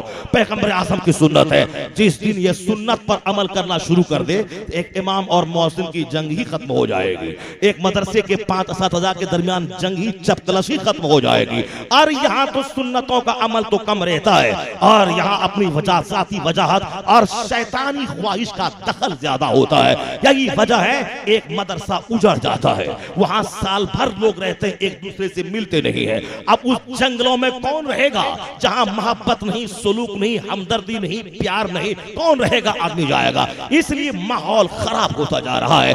नबी की सुन्नत नहीं है तो माहौल तो खराब होना ही है, उसको तो उजड़ना ही है। या इसलिए कि इस्लाम ढोंग ढांग की बुनियाद पर कायम नहीं है। कंबल दिखला के दूसरे को धर्म बदल दिया जाए, बीपीएल कार्ड दिखला के धर्म बदल दिया जाए। ये 1400 साल जो इस्लाम पूरी दुनिया में फैला है, ये कंबल दे के नहीं, ये चादर दे के नहीं, ये कार्ड दे के नहीं, इस्लाम सदाकत की बुनियाद पे फैला है। तो जब तक इस्लामी तालीमात रहेगी, तमाम ड्रामा करने के बावजूद ये काफिर अपने मकसद में कामयाब ना होगा। एक दिन वो आएगा कि हिंदुस्तान के दिल्ली पे औरंगजेब का उत्तराधिकारी बैठेगा, अमेरिका के वाशिंगटन में मुस्तफा का गुलाम बैठेगा। नारे तकबीर, नारे रिसालत, उलमाए अहले सुन्नत। ये बात मैं नहीं कहता, यूरोप का एक दानिश्वर कहता है, if any religion has a chance of ruling over England nay Europe within the next 100 year, it is Islam. आने वाले 100 साल के अंदर अंदर पूरे यूरोप महाद्वीप में कोई मजहब हुकूमती मजहब बनने वाला है, वो मजहब इस्लाम बनने वाला है। ये किसने कहा? यह यूरोप का दानिश्वर कहा है, यह यूरोप का स्कॉलर कहा है। किस बुनियाद पे कहा है? वह तजर्बात की बुनियाद पे कहा है। जब बात छिड़ गई है तो मैं जरा इस टॉपिक को थोड़ा पोस्टपोन करता हूं, मुहद्दिस सुरती वाली टॉपिक को मैं विराम देता हूं। एक बात दिमाग में आ गई कि यूरोप का वो दानिश्वर क्यों कहा है कि आने वाले दिन में इस यूरोप का मजहब शासकीय मजहब इस्लाम होगा। जरा गौर से सुन लीजिएगा, यूरोप की जरूरत का नाम है इस्लाम, वहां की समस्या का समाधान का नाम है इस्लाम, वहां के हर अमीर गरीब के रिक्वायरमेंट का नाम है इस्लाम। जरा गौर से आप सुनिएगा ये कैसे है। यूरोप के लोगों ने इस्लामी कानून को नहीं माना, उनका अपना फॉर्मूला है पैसा कमाओ, घर में सोफा लगाओ, घर में फ्रिज और जनरेटर लाओ, घर को खूब इंटीरियर डेकोरेशन से सजाओ। यानी उनको अपने हिसाब से फैक्ट्री लगाना, सनअती तरक्की करना। आज से 200 साल पहले जो प्लान बनाया था वह प्लान उसका पूरा हो गया। जब घर में गद्दा लगेगा तो मस्ती आ जाएगी, घर 120 मंजिला बनेगा तो मजा आ जाएगा, जब घर में फ्रिज और जनरेटर रहेगा तो मजा आ जाएगा, सामने 2 करोड़ की कार रहेगी तो जिंदगी का मजा आ जाएगा। अब जब वहां के लोगों ने देखा, मैंने 14 घंटे मशीन पे काम किया, मैंने मेहनत की, पसीना बहाया, पैसा आ गया, घर में सोफा आ गया मगर सुकून नहीं, 110 मंजिला मकान बन गया चैन नहीं, 2 करोड़ की BMW कार आ गई मगर करार नहीं। अब वहां का आदमी फार्मूला बनाया, 10 महीने काम होगा, 2 महीने घूमा जाएगा। अब अमेरिका का आदमी आ रहा इंडिया, कोई गोरखपुर, कोई नैनीताल, कोई कश्मीर का डल झील, कोई राजगीर का पहाड़, कोई बंबई की जूही चौपाटी, कोई गोवा के समुद्री किनारे। यानी अब वह लोग इंडिया आ गए घूमने के लिए, 2 महीने तक घूमते हैं, मौज मस्ती करते हैं ताकि टेंशन फ्री हो जाओ, सारा काम गलत हो जाए, यहां से मैं फ्री होकर अपने काम पे लौटूं। लेकिन उनसे पूछा जाए, या 2 महीना जो तू घूमा है क्या तू फ्रेश हो गया, क्या तेरा टेंशन दूर हो गया? वो कहता जब तक घूमता हूं अच्छा लगता है, लेकिन जब वापस फिर अपने काम पे लग जाता हूं, मशीन पे खड़ा होता हूं, 18 घंटे काम करता हूं, चूंकि ख्वाहिशात के जंगल में जीता हूं तो पैसा चाहिए, सोफा के लिए पैसा चाहिए, हर 2 साल के बाद सोफा बदलेगा पैसा चाहिए, गद्दा के लिए पैसा चाहिए, फ्रिज के लिए पैसा चाहिए, एसी के लिए पैसा चाहिए, 2 करोड़ की कार के लिए पैसा चाहिए, ये हाई फाई जो मेंटेन जिंदगी का स्टैंडर्ड बना लिया है उसके लिए पैसा चाहिए। अब 18 घंटे मशीन के सामने काम करना, पेशाब पखाना खड़े खड़े करना, अखबार खड़े खड़े पहनना, खाना पीना खड़े खड़े पहनना, यानी जिंदगी उनकी मशीनी बन गई। अब चंद सिक्के कमा के घर बना लिया, कार खरीद लिया, सोफा गद्दा आ गया, 2 महीने का टूर करके वापस लौटा, मगर दिमाग का तनाव खत्म नहीं हो रहा है, आपस की दूरियां, वक्त नहीं मिल रहा है, दोस्तों के पास बैठे, पड़ोसी का गम शेयर करें। अब उन्होंने 18 घंटे काम, 5 घंटे घर में आराम, उससे भी जीना भरा। अब हर मोहल्ले में नाइट क्लब है, 18 घंटे ड्यूटी, 2 घंटा शराब पिया जाएगा, शराब पी के डांस करना, वो गिटार बजाना ताकि गम दूर हो जाए, टेंशन दूर हो जाए। यूरोप और अमेरिका में हर मोहल्ले में नाइट क्लब है, उसमें 18 घंटे फैक्ट्री में काम होगा और 2 घंटे यहाँ डांस होगा, शराब के जाम खनकेंगे, गिटार बजाया जाएगा, वहां डांस होगा, शराब का गलत इस्तेमाल होगा ताकि टेंशन में भूल जाओ। लेकिन जब तक शराब का नशा रहता है तब तक तो वह नाचता है, लेकिन जैसे ही नशा टूटता है फिर वही तनाव है, वही कशीदगी है। अब वहां के दानिश्वरों ने झुंझुला के कहा, जब जिंदगी में सुकून ही नहीं है ऐसी जिंदगी क्यों गुजारो। अब झुंझुला की खुदकुशी का रास्ता इख्तियार कर रहा है। $1 लाख का मतलब होता है इंडिया के वैल्यू के हिसाब से 65 लाख रुपया, तो 65 लाख कमाने वाला वह झुंझुला के खुदकुशी कर रहा है। जिंदगी में सुकून नहीं है तो क्यों जिंदा रहा जाए। अपने बेटे के साथ छलांग लगा दी, खुदकुशी कर लिया, वह पहाड़ से कूद गया, खुदकुशी कर लिया, पॉइजनस इंजेक्शन लगा के सो गया, बीवी बाल बच्चों के साथ। सुकून नहीं है तो क्यों जिंदा रहा जाए। मैं कहता हूं वो वहां का बर्बाद मुआशरा सुकून के लिए तरस रहा है, वहां का दानिश्वर अब सुकून का फार्मूला चाह रहा है। ऐसे में उस उजड़े हुए यूरोप को कौन बसाएगा, कौन तबाही से रोकेगा। इस्लाम आवाज देता है, एक यूरोप के लोगों, तुमने सुकून का फार्मूला गलत चुन लिया है। तुम्हारी ख्वाहिश थी मकान बनेगा, करार मिलेगा, कार आएगी, मजा मिल जाएगा। तुमने गलत तरीका ढूंढा सुकून के लिए। सुकून का संबंध, सुकून का ताल्लुक दिल से है, और दिल को आराम न गद्दा से मिलता है, न अच्छा खाना से मिलता है, न मकान से मिलता है। तो दिल को सुकून कहां से मिलता है? जब तक दिल को दिल की खुराक न दे दी जाए, दिल की ग़िज़ा न दे दी जाए। या दिल की ग़िज़ा से कौन बहस करेगा। अल्फ्रेड नोबेल साइंस की बात करता है, मसूलिनी साइंस की बात करता है, इब्राहिम लिंकन राजनीति की बात करता है। ये नैतिकता की बात कौन करेगा? इस्लाम कहता है दिल की ग़िज़ा है पैदा करने वाले खालिक की याद करना। अला पे ज़िक्रिल्लाह तत्मइन्नुल क़ुलूब, अल्लाह की याद दिलों की ग़िज़ा है। अगर यूरोप उजड़ने से बचना चाहता है तो अपने दिलों को खुदा की याद से सजा ले, मकान ना भी रहेगा, सच्चा सुकून मिल जाएगा, सच्चा करार मिल जाएगा। यही वजह है बज़ाहिर यूरोप का एक तबका इस्लाम के खिलाफ दुश्मनी करता है, मगर वहां का एक बड़ा तबका है जो करार की तलाश में रोजाना कलमा पढ़ के मुस्तफा की गुलामी कबूल कर रहा है। इसलिए डॉक्टर बर्नार्ड शॉ ने उस हालात को देख के कहा, if any religion has a chance of ruling over England nay Europe within the next 100 years it is Islam. आने वाले 100 साल के अंदर अंदर पूरे यूरोप महाद्वीप में कोई मजहब हुकूमती मजहब बनने वाला है, वो मजहब इस्लाम बनने वाला है। यानी मैंने एक झलक आपको बता दी। यूरोप की आज जरूरत का नाम है इस्लाम, यूरोप की नेसेसिटीज का नाम है इस्लाम, वहां की रिक्वायरमेंट का नाम है इस्लाम, वहां की आवश्यकता का नाम है इस्लाम, वहां के प्रॉब्लम्स के सॉल्यूशन का नाम है इस्लाम। आज इस्लाम का की खिदमत का साइंस जवान होती जा रही है। इस साइंस की हर तहकीक मजहब इस्लाम की हिमायत में साबित होती चली जा रही है। यही वजह है कि यूरोप का कोई न कोई साइंसदान रोजाना कलमा पढ़ता है। तो मजहब के ताल्लुक से आप बेफिक्र हो जाइए, ये मजहब तो अपने दामन में वो क्वालिटी रखता है, ये दुश्मनों के दरमियान भी अपना घर बना लेता है, उसकी जमीन का जोग्राफिया चेंज कर देता है। आज जो कहता है मेरा अच्छा दिन आ गया, वो मुझको आतंकवादी बोलता है, मुझको गाली दे के कलेजा ठंडा करता है। तो मैं कहता हूं जितना गाली देना है दे दे, जी भर के गाली दे दे।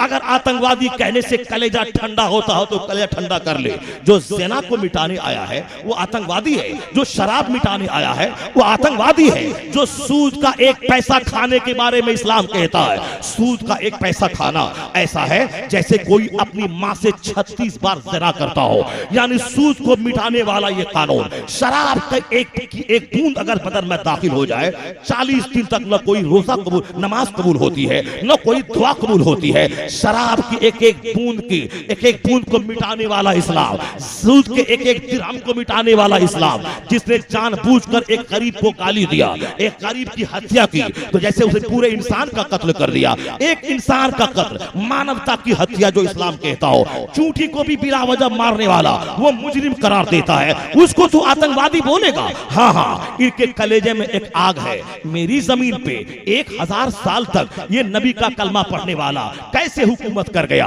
कैसे अपनी मिसाल छोड़ गया।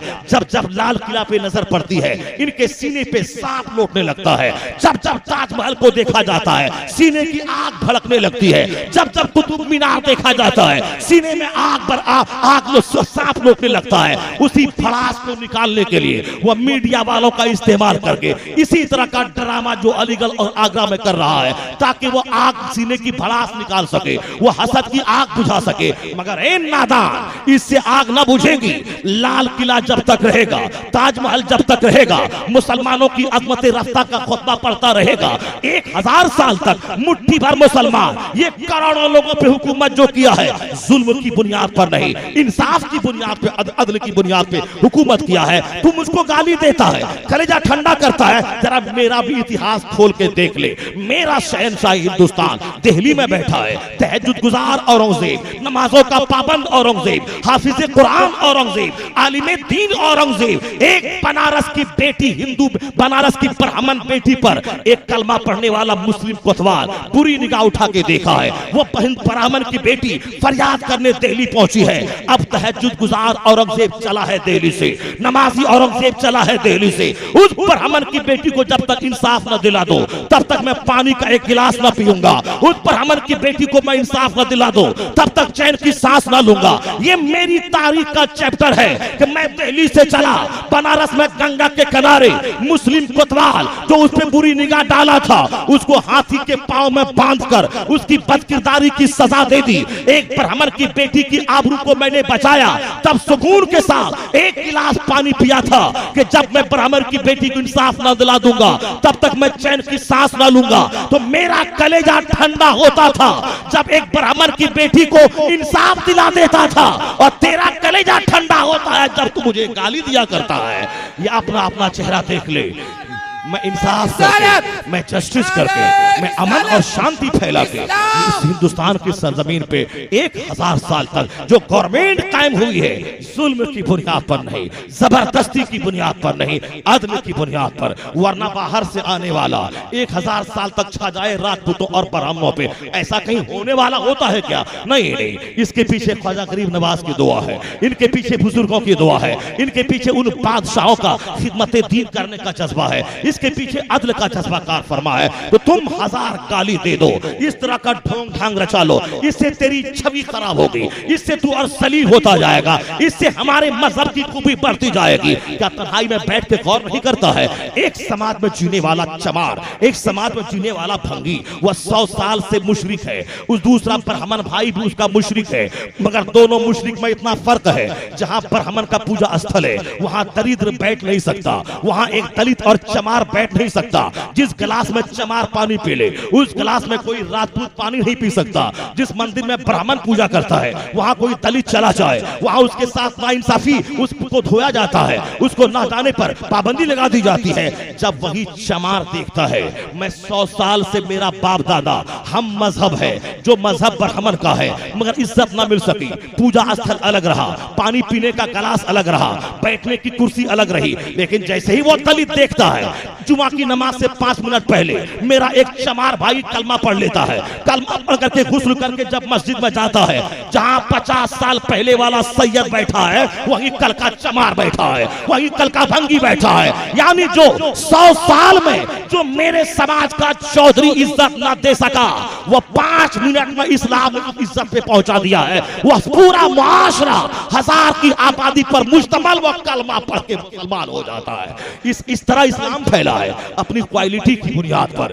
तालीमात की खुशबू की बुनियाद पर, न कि ढोंग ढांग और ड्रामा की बुनियाद पर इस्लाम मजहब फैलता है। मजहब फैलता है अदल की बुनियाद पे। इस तरह पैगंबर आज़म का वो इस्लाम है जो आने वाला दिन पूरी दुनिया पे छाएगा। हुजूर कहते हैं ला यबका अला ज़हरिल अर्दी बैतु मदरिया वला वब्र इल्ला अदखलहुल्लाहु कलिमतल इस्लाम। रूए जमीन पर कोई कच्चा घर पक्का घर न बचेगा मगर वहां अल्लाह इस्लाम का कलमा दाखिल फरमा देगा।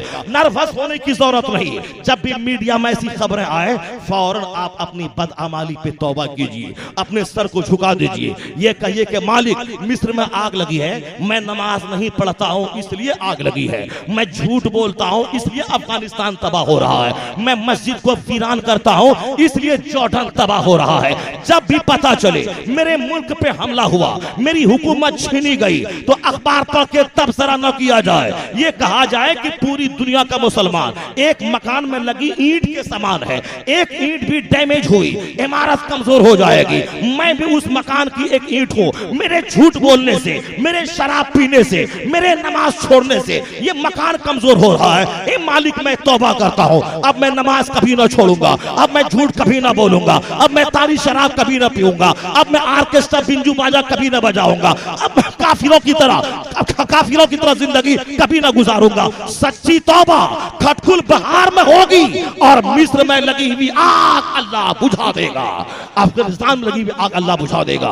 क्योंकि पूरी दुनिया में एक कनेक्शन है। इसलिए मुसलमानों पर जब भी इस तरह के हालात मुसल्लत होते हैं, मेरे मजहब का मजाक उड़ाया जाता है, समझ लें कि मेरी बदअमली की सजा है। इस तरह के दिन हमें देख रहा हूं। बस लौट के मैं बताता हूं कि हिंदुस्तान की सरजमीन में बड़ा से बड़ा महान पैदा हुआ राइटर। हिंदुस्तान की चंद जबानें हैं। वेस्ट बंगाल की जबान बांग्ला है, बांग्ला का राइटर आप लाइए, कोई राइटर ऐसा ना होगा जो राइटर 200 से ज्यादा किताब लिखा हो।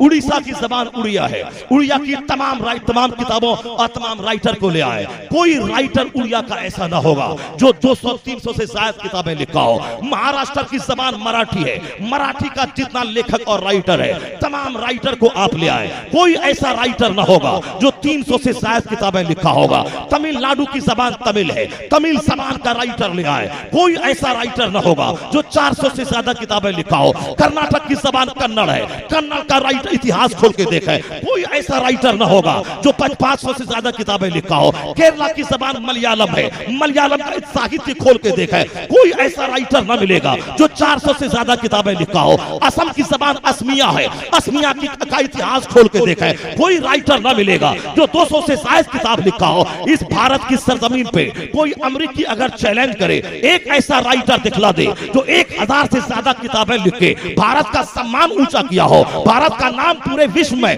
मानस पटल पे बुलंद किया हो। न कोई राइटर मराठी का मिलेगा, न गुजराती का मिलेगा, न बांग्ला का मिलेगा, न तमिल का मिलेगा। अगर कोई भारत की इज्जत बचाएगा तो हिंदुस्तान का मुजद्दिद अहमद रजा खां बचाएगा।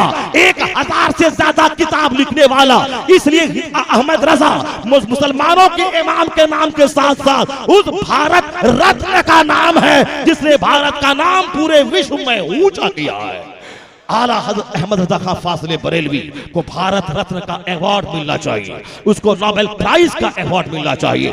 उस जैसा जीनियस, उस जैसा दानिश्वर, उस जैसा थिंकर, उस जैसा स्कॉलर कोई दूर दूर तक दिखाई नहीं पड़ता है। राजेंद्र प्रसाद की जहानत भी फेल है, अबुल कलाम आजाद का कोई वैल्यू ही क्या है, और दूसरे बड़े बड़े दानिश्वर जो इंडिया में पैदा हुए सबकी जहानत का मुकाबला अगर तन्हा रज़ा से किया जाए तो आला हजरत की काबिलियत सब पे हावी हो जाएगी। यही वजह है कि जो जो अच्छे लोग पैदा होते जा रहे हैं, अहमद रजा का नाम ऊंचा होता चला जा रहा है, अच्छे लोगों की दिलों को मुसख्खर करता जा रहा है। अहमद रजा खां फाज़िले बरेलवी एक तरफ जहां अकायद की हिफाजत किया है, वहीं आला हजरत ने दूसरी जगह समाज के बिदअत, समाज की बिदअतों और समाज के खुराफात का जो उन्होंने खुराफात को मिटाया है वो भी आप इस दर से लिखने के काबिल है। जरा गौर से सुनिएगा। आज मदरसा की जो इज्जत है, आज आलिमों की जो इज्जत है, आज उसको एक तरफ रहने दीजिए और दूसरी तरफ चंद जाहिलों का नजरिया देखिए। आलिम के पास जाना नहीं है, मगर कोई ढोंगी पीर कहीं आ गया है, उस ढोंगी पीर के पास हजारों की भीड़ लग जाती है। मैं कहता हूं दिल्ली का अफीम चरस खाने वाला बाबा, उसके पास बड़ा बड़ा सेठ चला गया है। आखिर वो बोलता है ये अपने जमाने का बहुत बड़ा वली और मजरूब है ये आदमी। क्यों साहब? नादान को नादानी चाहिए, नादान के साथ जब तक नादानी ना की जाए नादान को पसंद नहीं आती है। एक बहुत बड़ा फिलोसोफर था अफलातून से किसी ने कहा फला आदमी आपकी बड़ी तारीफ कर रहा था। अफलातून उस सर पकड़ के बैठ गए। सामने वाला आदमी बोलता है मैंने क्या जुर्म किया कि आप सर पकड़ के बैठ गए? हर आदमी अपनी तारीफ से खुश होता है, लेकिन आप अपनी तारीफ सुनने के बाद मगमूम हो गए। अफलातून कहने लगे मैं अपनी तारीफ सुन के इसलिए गमगीन हो गया, सर पकड़ के बैठ गया कि दुनिया का ज़ाब्ता है जब तक नादान के साथ नादानी ना कीजिए तब तक नादान को पसंद ही नहीं आता है। अहमक के साथ जब तक कोई बेवकूफी वाला काम ना कीजिए उस अहमक को पसंद ही नहीं आएगा। अहमक क्यों दानिशमंदाना बात पसंद करेगा? नादान क्यों हिकमत की बात पसंद करेगा? अफलातून बहुत बड़ा हकीम था, वह बोलता है मैं सोच रहा हूं सर पकड़कर कि मुझसे कौन सी ऐसी नादानी हो गई जो उस नादान को पसंद आ गई, क्योंकि जब तक नादान से नादानी न की जाए तब तक पसंद नहीं आती है। एक आदमी 1 घंटे तक हवाई महल तामीर करता रहता है, हवाई फायरिंग करता रहता है, ऐसे करता है, ऐसे करता है, ऐसे करता है, पूरा मजमा कहता वाह वाह वाह वाह। वह नादान न एक मैसेज दिया, न लोगों के दिल और दिमाग को झंझोड़ा, न एक हदीस मुस्तफा की सुनाया, वह हवाई फायरिंग करता रहा। तो नादान ने नादानी की और नादानों ने नादानी पसंद कर ली। लेकिन जो जिसके सीने में इस्लाम का दर्द है, जो मुस्तफा की शरीयत समझना चाहता है, जो हकीम नहीं मगर हिकमत से दिलचस्पी है, तो जब तक उनके सामने मुस्तफा का पैगाम नश्र हो अच्छा ही नहीं लगता, जब तक खुदा का कलाम पेश ना हो अच्छा ही नहीं लगता। तो अकलमंदी की दलील है कि अकलमंद अकलमंदी की ही बातें पसंद करता है। तो हवाई फायरिंग वो करता है जो लोगों के जज्बात से खेलता है और तथ्य पर मबनी बातें, हकीकत और सच्चाई पर मबनी बातें उन्हीं लोगों को पसंद आती है जिनके सीने में सच्चाई की जुस्तजू है, सच्चाई की ललक है। जरा गौर से सुनिएगा, मैं ये कहना चाहता हूँ आला हजरत रज़ी अल्लाह तआला अन्हु का एहसान, आज जो मदरसों में आलिमों का फकार जिंदा है, अगर ऐसा न हो, आला हजरत पैदा न होते, इन जाहिल ढोंगी पीरों के खिलाफ आला हजरत कलम नहीं चलाते, आज हर तरफ मदरसे वीरान हो जाते और ये कमर तक औरतों की तरफ बाल रखने वाला बाबा इसी की तूती बोलती, आज ये जलसा वीरान हो जाता, डांस करने वाली कव्वाली का बाजार गर्म हो जाता, आज मस्जिदों के मेहराब में बैठकर आदमी कव्वाली बजाता, मुहर्रम का ताज़िया लेकर नाचने वाला, अखाड़ा लेके घूमने वाला, तारी शराब पी के डांस करने वाला, अपनी एक्टिविटीज से इस्लाम को बदनाम करने वाला, ये पूरे भारत में छा जाता। मैं कहता हूं इस्लाम कैसा पाकीज़ा मजहब है, दूसरों का त्योहार जब आता है वह डांस करके त्योहार मनाता है, शराब पी के नाली के किनारे पड़ा रहता है त्योहार मना रहा है, वह कमर हिला के नाचता है त्योहार मना रहा है। मगर ए इस्लाम तेरी इज्जत पे कुर्बान, इस्लाम कहता है रोजाना 5 वक्त की नमाज फर्ज है और आज त्योहार का दिन आया है तो आज 6 टाइम की नमाज अदा करनी है, 5 टाइम की नमाज अलग, ईद की नमाज अलग से वाजिब हो गई, बकरीद की नमाज अलग से वाजिब हो गई। रोजाना खैरात करो या ना करो, आज ईद का दिन है, आज सदका फित्र निकाल के ईदगाह जाना है ताकि तेरा रोजा भी पाक हो जाए और गरीबों की खुराक मिल जाए। ईद का दिन है, सफेद लिबास पहन के एक रास्ते से जाना है, दूसरे रास्ते से आना है ताकि हर गली सदाए तकबीर से गूंज जाए। जुमा का खुतबा है मगर मुख्तसर सा, इसलिए नमाज से पहले, ईदैन का खुतबा है नमाज के बाद, ताकि एक तवील लंबा खुतबा हो ताकि भारी आबादी में इस्लाम का पैगाम गूंज जाए। तो मेरा त्योहार का दिन आता है, मेरा लिबास सफेद शांति की प्रतीक बन जाता है, मेरी नमाज बढ़ जाती है, मेरी खैरात बढ़ जाती है। आज मैंने 25,000 का बकरा खरीदा है, मैं रोजाना 500 रुपए केजी गोश्त खरीदता था, वो अब खुद खा लेता था, मगर 25,000 का बकरा है, उसका गोश्त मैं चाहूं तो फ्रिज में रख के 2 महीने तक खाऊं, लेकिन नहीं, उस गोश्त को 3 हिस्सों में डिवाइड मैंने कर दिया, एक अपने लिए कीमती नफीस तरीन गोश्त गरीबों को दे दिया, अपने दोस्त अहबाब को दे दिया। मेरा त्योहार आया है, मेरी खैरात बढ़ गई, मेरी नमाज बढ़ गई, मेरा सदका बढ़ गया। आज अपने दस्तरखान पे खुद नहीं अपने अहबाब को खिलाना है और खुद अपने दोस्त के घर जाके खाना है। है ताकि मोहब्बत बढ़े, सीने से कुदरत निकले। ये त्योहार का पाकीज़ा तस्वुर है। अगर कोई काफिर भी देखे मेरी नमाज को, मेरा सजदा को, मेरे आपस में मिलने को, मेरे खिताब को, एक दूसरे से हमदर्दी और गुजारी करने को, काफिरों को भी इस्लाम लाने का शौक पैदा हो जाएगा। वो काफिर शराब पी के त्योहार मनाता है, पटाखा छोड़ के त्योहार मनाता है, दूसरों का घर जला के त्योहार मनाता है, कीचड़ दूसरों पर फेंक के त्योहार मनाता है। अगर मेरा बच्चा भी अगर ताजिया लेके कीचड़ फेंके, ये भी पटाखा छोड़े, ये भी शराब पी के डांस करे, ये भी तारी पी के नाचे और कूदे कमर हिलाए, तो वह काफिर बोलेगा कि इस बुनियाद पे तू कहता है मैं तुझसे अच्छा हूं, मैं जन्नती हूं, मैं मुस्तफा का फॉलोवर हूं, तू भी तो मेरी ही तरह लंगटा है, मैं नाचता हूं तू भी नाचता है, मैं शराब पीता हूं तू भी पीता है, मैं बाजा बजाता हूं तू भी बजाता है। इसलिए मैं कहना चाहता हूं आला हजरत का एहसान ये है, मुरव्वजात ताज़ियादारी को हराम करार दिया, गाना बजाना को हराम करार दिया, और ये अखाड़ा ढोने वालों को इस काम की मसम्मत की, इसे बिदअत सय्याह करार दिया। आला हजरत ने इन बेनमाजी पीरों, 10 अंगुली में 10 अंगूठी पहनने वाले पीरों, इन जालिमों नादानों जाहिलों के खिलाफ जो कलम का तेवर खतरनाक बनाया है, उसका यह असर हुआ कि ढोंगियों की कमर टूट गई और आलिमों के खिलाफ जो एक मुहिम इन ढोंगी ने चलाया था, आला हजरत के फतवे की रोशनी में उस आलिमों का वकार बुलंद हुआ। और आज जो मदरसा सलामत है, आलिमों की इज्जत है, ये तकरीर सुनी जा रही है, इसकी बहाली में आला हजरत के फतवे का दखल है। एहसान है आला हजरत का, जिसने समाज से बिदअत का किला तबाह किया है, जिसने समाज से ढोंगी बाबाओं की चूती इनकी बढ़ती हुई इज्जत को गिराया है और इस तालीम और इल्म की अहमियत को बताया है। हुजूर फरमाते हैं, क्या फरमाते हैं, जरा गौर से सुनिएगा। मैं लौट रहा हूं अपने टॉपिक पे, मुहद्दिस सूरती के उन्वान पे मैं लौट रहा हूं।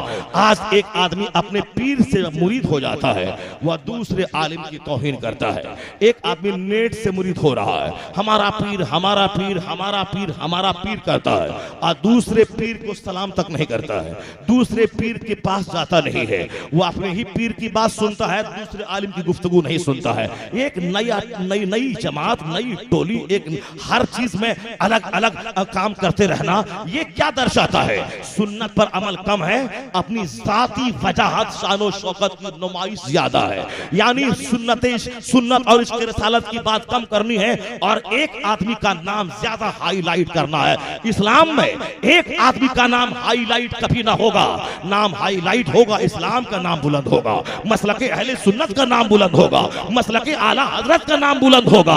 एक आदमी का खुतबा नहीं पढ़ा जाएगा। एक आदमी है दूसरे मुल्क का, अब यहां से नेट के जरिए उनके यहां मुरीद करवाया जा रहा है। क्यों ऐसा ड्रामा रचता है? हिंदुस्तान का पीरों से खाली है कि दूसरे मुल्क के पीरों से नेट के जरिया मुरीद करवाया जा रहा है।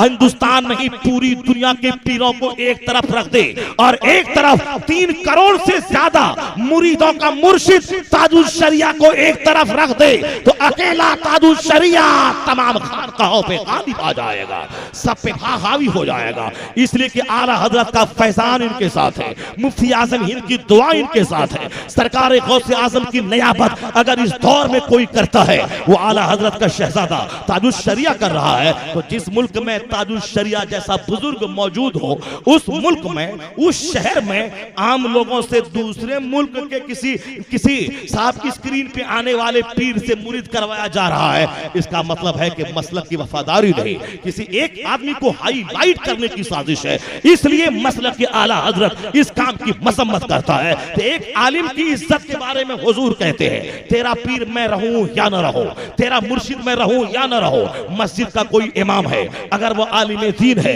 वो मस्जिद का इमाम तेरे पीर से कम नहीं है। अगर कोई मदरसा का मुदर्रिस है, अगर वो आलिम है, तो तेरे तुझसे कम नहीं है वो।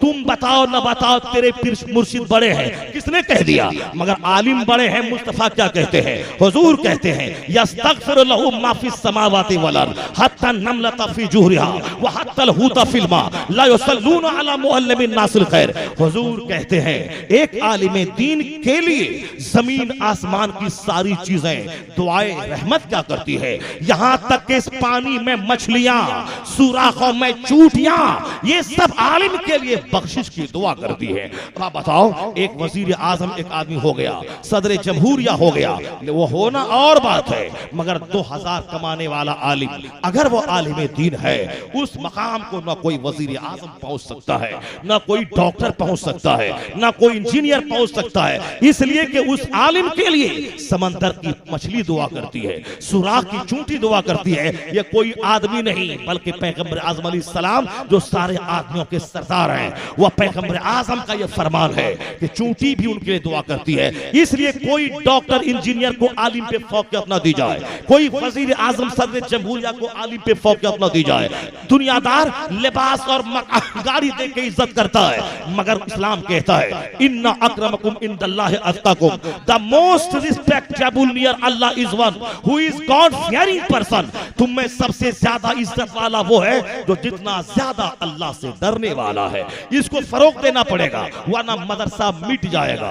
कोई अपने बेटे को आलिम नहीं बनाना चाहेगा। जब देखेगा कि सारे लोग पान चाय की दुकान पे आलिमों की ग़ीबत कर रहे हैं, एक मस्जिद का मुतवल्ली मस्जिद के इमाम को नौकर समझ रहा है, एक मदरसा की इंतजामिया कमेटी अपने मौलवियों को अपने यहाँ 5000 कमाने वाला नौकर समझता है, तो कोई अच्छा बाप अपने बेटे को जलील होने के लिए मदरसे में नहीं पढ़ाएगा। इल्म दुनिया से मिट जाएगा। कोई आलिम को निशाने तनकीद बनने के लिए अपने बेटे को आलिम नहीं बनाएगा। एक तो पैसा भी कम है, इज्जत भी खत्म हो जाएगी, तो और वो आलिम साहब अपने हाथ में रसीद लेके भीख भी मांगेंगे, मुतवल्ली को पैसा ला के देंगे और तनख्वाह मांगने उसके पास जाएंगे। एक अच्छा बाप अपनी बेटे को जलील होने के लिए कभी ये काम करने नहीं देगा। तो इल्म दुनिया से उठेगा, जाहिलों की हुक्मरानी होगी, फितनों फसाद पैदा होगा, शराब धड़ल्ले से पी जाएगी, ज़िनाकारी कसरत से होगी। जिस तरह एक कुत्ता दिन के उजाले में कुतिया से ज़िना सोबत करता है, उसी तरह मर्द और औरत आपस में एक दूसरे से गुत्थम गुत्ताखोरी करेंगे, कोई बोलने वाला न होगा, इल्म दुनिया से उठ जाएगा। इसी तरह की शरारत होगी।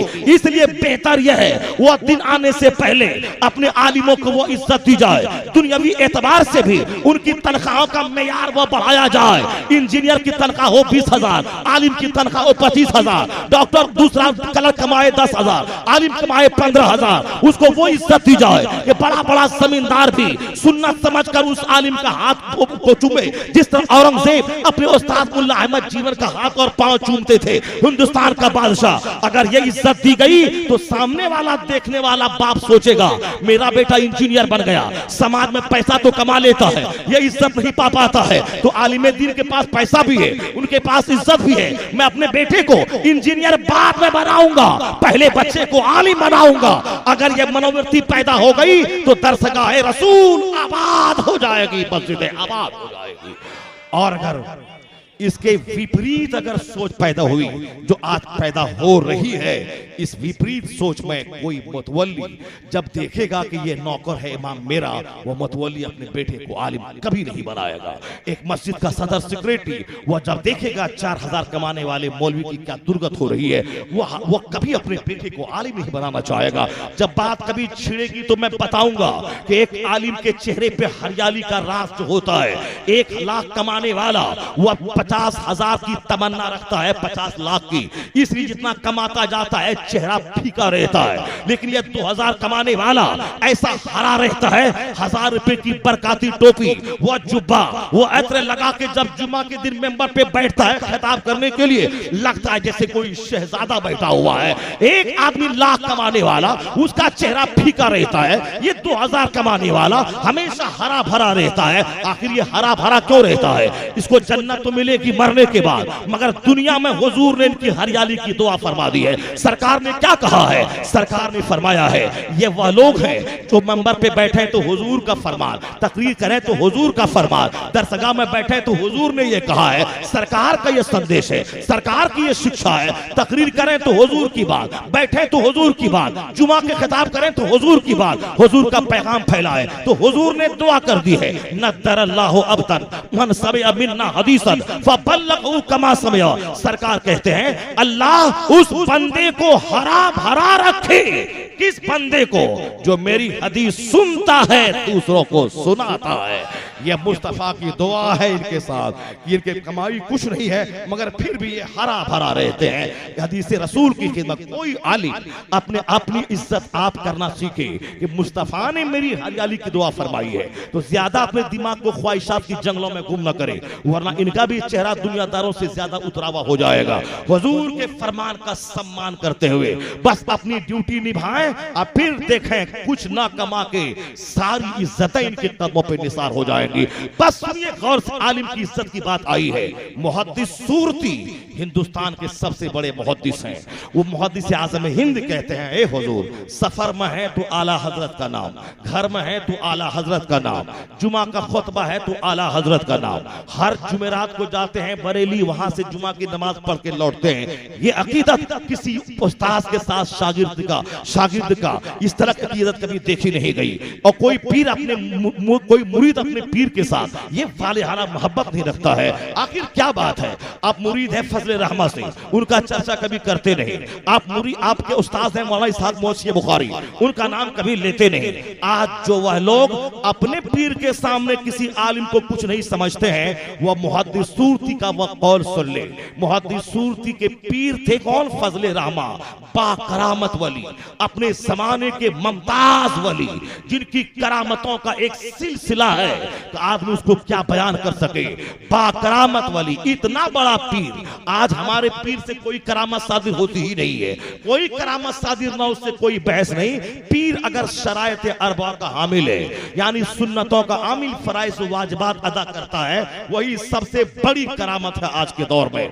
मगर वह पीर तो सुन्नतों के अमल के साथ साथ बेशुमार करामत है मुफद्दिल रहमा के मुरादाबादी की। इतने बड़े पीर से मुरीद है कौन? मुहद्दिस सूरती। मगर वह कभी उनका चर्चा करते नहीं, आला हजरत का ही नाम हमेशा लेते हैं। तो अब मुहद्दिस सूरती कहते हैं, ए मुहद्दिस आज़म हिंद से कहते हैं, मेरे अजीज सुन ले, सबसे बड़ी दौलत वह बैअत नहीं है जो फजले रहमा से मुझको हासिल हुई। सबसे बड़ी दौलत वह इल्म नहीं है जो मैंने मौलाना इसहाक से सीखा है। जरा गौर से सुनिएगा, सबसे बड़ी दौलत वह बैअत नहीं है जो मैंने फजले रहमा से हासिल की। सबसे बड़ी दौलत वह इल्म नहीं है जो मैंने मौलाना इसहाक से हासिल किया। सबसे बड़ी दौलत इश्क़े रिसालत है जो मैंने मौलाना अहमद रजा खान से हासिल किया। अल्लाह समद, जो सबसे बड़ी दौलत दे उनका नाम तो सुबह शाम लेना ही चाहिए, रात दिन लेना ही चाहिए। अब आप बताएं कि इतना बड़ा अजीम मुहद्दिस क्या बोलता है? सबसे बड़ी दौलत वह पीरी मुरीदी नहीं है जो मैंने फजले रहमा से हासिल की है। सबसे बड़ी दौलत वह इल्म नहीं है जो मैंने मौलाना इसहाक से हासिल किया है। सबसे बड़ी दौलत वह ईमान और इश्क़े रिसालत है जो मैंने मौलाना अहमद रजा खान से हासिल किया है। इसलिए आज का मुसलमान दूसरे लोगों को हजरत बोलता है, अहमद रजा खान को आला हजरत बोलता है। दूसरे हजरत है और अहमद रजा आला हजरत है। दूसरे लोग हदीस सिखाते हैं, अहमद रजा इश्क़े रिसालत का दर्स देते हैं। अहमद रजा बताते हैं अल्लाह की सरतब कदम शान है ये, इंसान नहीं इंसान, वो इंसान है ये। कुरान तो ईमान बताता है इन्हें, ईमान ये कहता है मेरी जान है ये। आला हजरत रज़ी अल्लाह ताला अन्हु का सबसे बड़ा कारनामा वो इश्क़ रिसालत है, इल्म और उलमा की इज्जत दर्शाना है।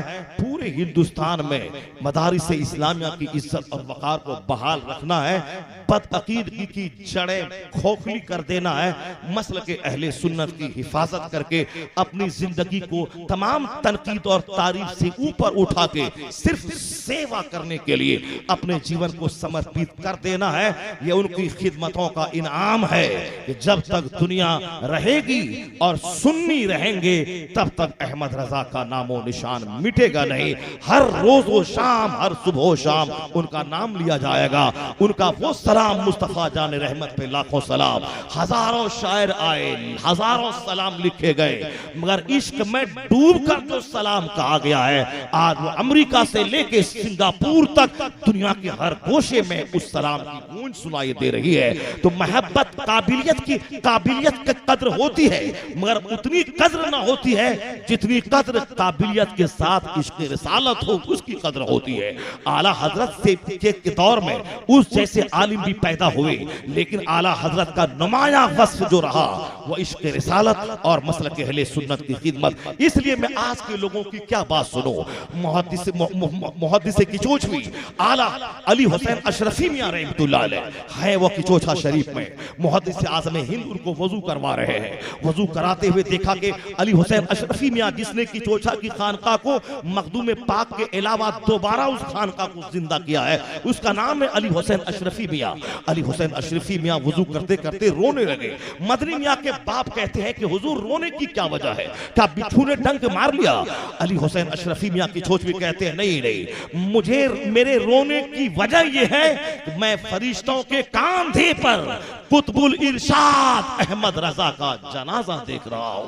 अल्लाहु समद 25 सफरुल मुज़फ्फर 1340 हिजरी जुमा का दिन 2:38 पर बरेली में आला हजरत का विसाल होता है। उसी वक्त किचोचा में अली हुसैन अशरफी मियां देख रहे हैं कि फरिश्तों के कांधे पर अहमद रजा कुतुबुल इरशाद का जनाजा आसमान की तरफ जा रहा है। तो हम दिल्ली के उस लखेरा की बात माने या अली हुसैन अशरफी मियां की बात माने? आज का लखेरा मेरे लिए मॉडल नहीं है, वो अली हुसैन अशरफी मियां मेरे लिए मॉडल है। सदरुल अफाजिल जो अपने जमाने का कत्तावर आलिम दीन, वह पूरी जिंदगी मसलक आला हजरत की खिदमत करते रहे। आला हजरत के तर्जमे कुरान पे तफसीर लिखा, बेशुमार तफसीरों पे यह तफसीर मुख्तसर और जामे सबसे ज्यादा मकबूल हुई है तफसीर आला हजरत के तर्जमे के साथ वह तफसीर है। तो सदरुल अफाजिल पूरी जिंदगी मसलक आला हजरत की तबलीग करना, आला हजरत की इज्जत करना, उनकी अजमत का खुतबा पढ़ना, उस मसलक पे जान छिड़कना। तो मैं आज के मामूली जाहिल आदमी की बात मानूं या मैं सदरुल अफाजिल की बात मानूं? सैयद दीदार अली अलवरी जो शेखुल मुहद्दिसीन का नाम है, आला हजरत को आलिम समझते थे मगर वह वली अंदर से नहीं समझते थे। सदरुल अफाजिल के पास मिलने के लिए आए मुरादाबाद में। सदरुल अफाजिल ने उनसे कहा सैयद साहब आला हजरत से चलिए चल के मिलते हैं। कहा उनका नाम आपने सुना है? शेखुल मुहद्दिसीन बहुत बड़े आलिम। वो कहते हैं हाँ हाँ मैंने उनका नाम सुना है। शेखुल मुहद्दिसीन कहते हैं वह पैठान खानदान से है, आलिम है, पैठान खानदान से है, तबीयत सख्त है, गुस्सा ज्यादा है, मगर आप कहते हैं तो चलिए मैं मुलाकात करने चलता हूं बरेली। सदरुल अफाजिल सैयद दीदार अली अलवरी वह दोनों चले मुरादाबाद से। आला हजरत के 24 घंटे का हर काम मुतअय्यन वक्त पे होता था, यानी पांचों नमाजें वक्त पे पढ़ना, मगरिब से लेके ईशा के बीच में किताबें लिखना, उसके बाद थोड़ा सा खाना खा के फिर किताब लिखना, 2 घंटे सोने के बाद 2 बजे रात में उठ के सरकार की मोहब्बत में आंसू बहा के नाते पाक लिखना, फिर नमाज फज्र तक इसी तरह किताबें लिखते रहना, फज्र की नमाज के बाद फिर किताब लिखना, नाश्ता थोड़ा सा खाने के बाद फिर उसके बाद किताबें लिखना, कैलूला करते हुए थोड़ी देर दोपहर में सोना, फिर जोहर से लेके असर तक किताबें लिखना, असर से मगरिब के दरमियान का जो टाइम होता था यही टाइम घर से बाहर कुर्सियां लगती थी, दुनिया भर के मुफ्तियाने कराम और मेहमान आते थे, उनसे मुलाकात का टाइम नहीं होता था, असर से मगरिब का टाइम। बाकी दूसरे टाइम में सिर्फ 2 घंटे आप आराम करते, बाकी सारा वक्त उस मुजद्दिद का दीन की खिदमत के लिए डिवोट हुआ करता था। सैयद दीदार अली से मुलाकात हुई। सैयद साहब ने कहा हुजूर कहिए खैरियत कैसी है?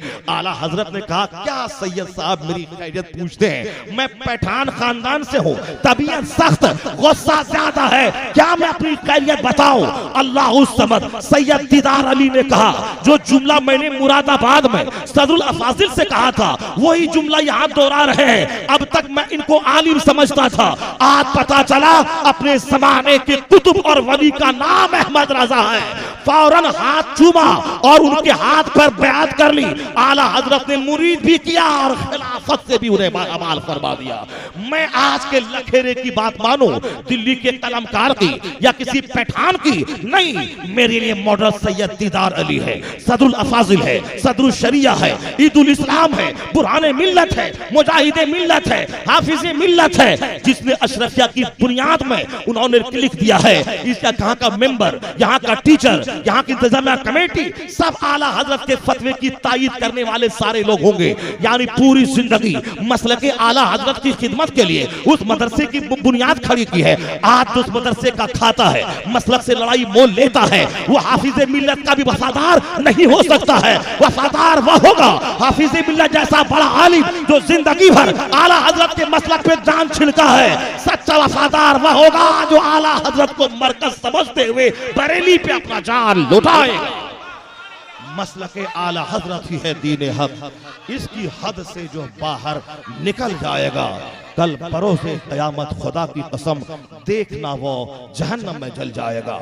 हम अपने इन बुजुर्गों को अपना मॉडल और नमूना बनाते हुए आला हजरत को अपना इमाम, बरेली को अपना मरकज मानते हैं और यही हमारे लिए नजात का रास्ता है। जो भी यहाँ से भटकेगा एक न एक दिन वहाबियों की गोद में जा गिरेगा। इसलिए जिसको भी ईमान प्यारा है वो आला हजरत का एहसान कभी फरामोश नहीं कर पाएगा।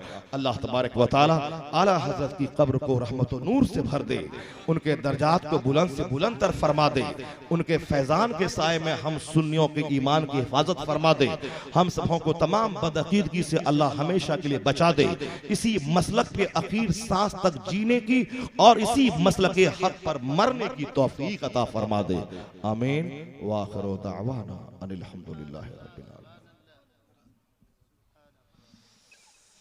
ये साहब हैं हजरत हमारे गांव में गाय और बैल के कारोबार करने वाले हैं, लेकिन कुछ महीनों से गैर लोग बहुत परेशान कर रहे हैं। सब लोग कारोबार को लेकर परेशान हैं, दुआ फरमाएं।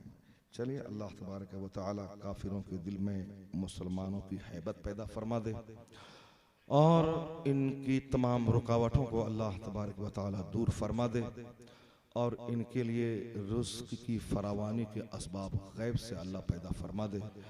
यह ज़िक्र रसूल जो आप लोग कर रहे हैं, मुझको उम्मीद है कि इसकी बरकत से अल्लाह आपको रुसवा नहीं करेगा।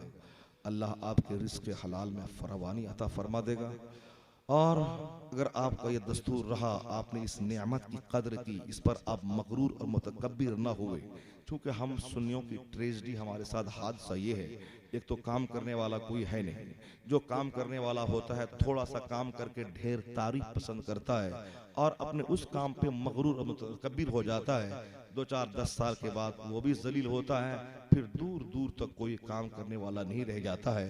तो अल्लाह की मदद उसी को मिलती है जो कोई काम सिर्फ अल्लाह के लिए करता है। इसलिए आप जलसे में जब जाएं तो अल्लाह को खुश करने के लिए मदरसा की खिदमत करें, अल्लाह की खुशनुदी ढूंढने के लिए मस्जिद और मदरसे की मदद करें, अल्लाह की खुशनुदी ढूंढने के लिए इन्नमल अअमालु बिन्नियात, सारे अमाल का दारोमदार नीयत पर है। नीयत अच्छी रहेगी, भले ही सामने वाला वक्ती तौर पर बुरा कहेगा, मगर दायमी इज्जत उसी के हिस्से में आती है जिसकी नीयत अच्छी होती है। अल्लाह तबारक व तआला आप सबों को इबादत समझकर अल्लाह रसूल की खुशनुदी की खातिर मस्जिद, मदरसा, जलसा, इस सारी अमानतों को संभाले रखने की तौफीक अता फरमाए। आमीन व आखिरु दावाना अनिल को सलाम शमे बज़ में हिदायत पेला को सलाम शहरयारे एरम ताजदारे हरम शहर यारे एरम ताजदारे हरम नौबारे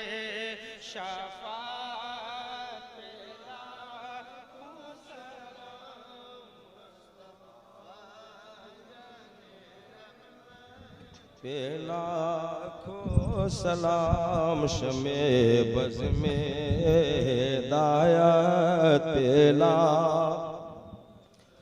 सलाम दूर नज़दीक के सुनने वाले वो कान, दूर नज़दीक के सुनने वाले वो कान, काने लाले करामत पेला खो सलाम काने लाले करामत पेला। काश महशर में जब उनकी आमद हो, और काश महशर में जब उनकी आमद हो, और भेजे सब उनकी शौकत पे लाखों सलाम, भेजे सब उनकी शौकत को सलाम। डाल दी कल्ब में अज़मते मुस्तफ़ा, डाल दी कल्ब में अज़मते मुस्तफ़ा, सैयदी आला हज़रत पे लाखों सलाम, सैयदी आला हज़रत पे को सलाम। मुझसे खिदमत के कुदसी कहे हाँ रज़ा, मुझसे खिदमत के कुदसी कहे हाँ रज़ा, मुस्तफ़ा जाने रहमत पे लाखों सलाम, शमे बज़ में हिदायत पे लाखों सलाम, या नबी सलाम अलैका, या रसूल सलाम का, या हबीब सलाम अलैका, सलवातुल्लाह अलैका, हबीबी या रसूल अल्लाह। काश हम भी गिरते पड़ते तेरे कूचे तक पहुँचते, मरकदे अनवर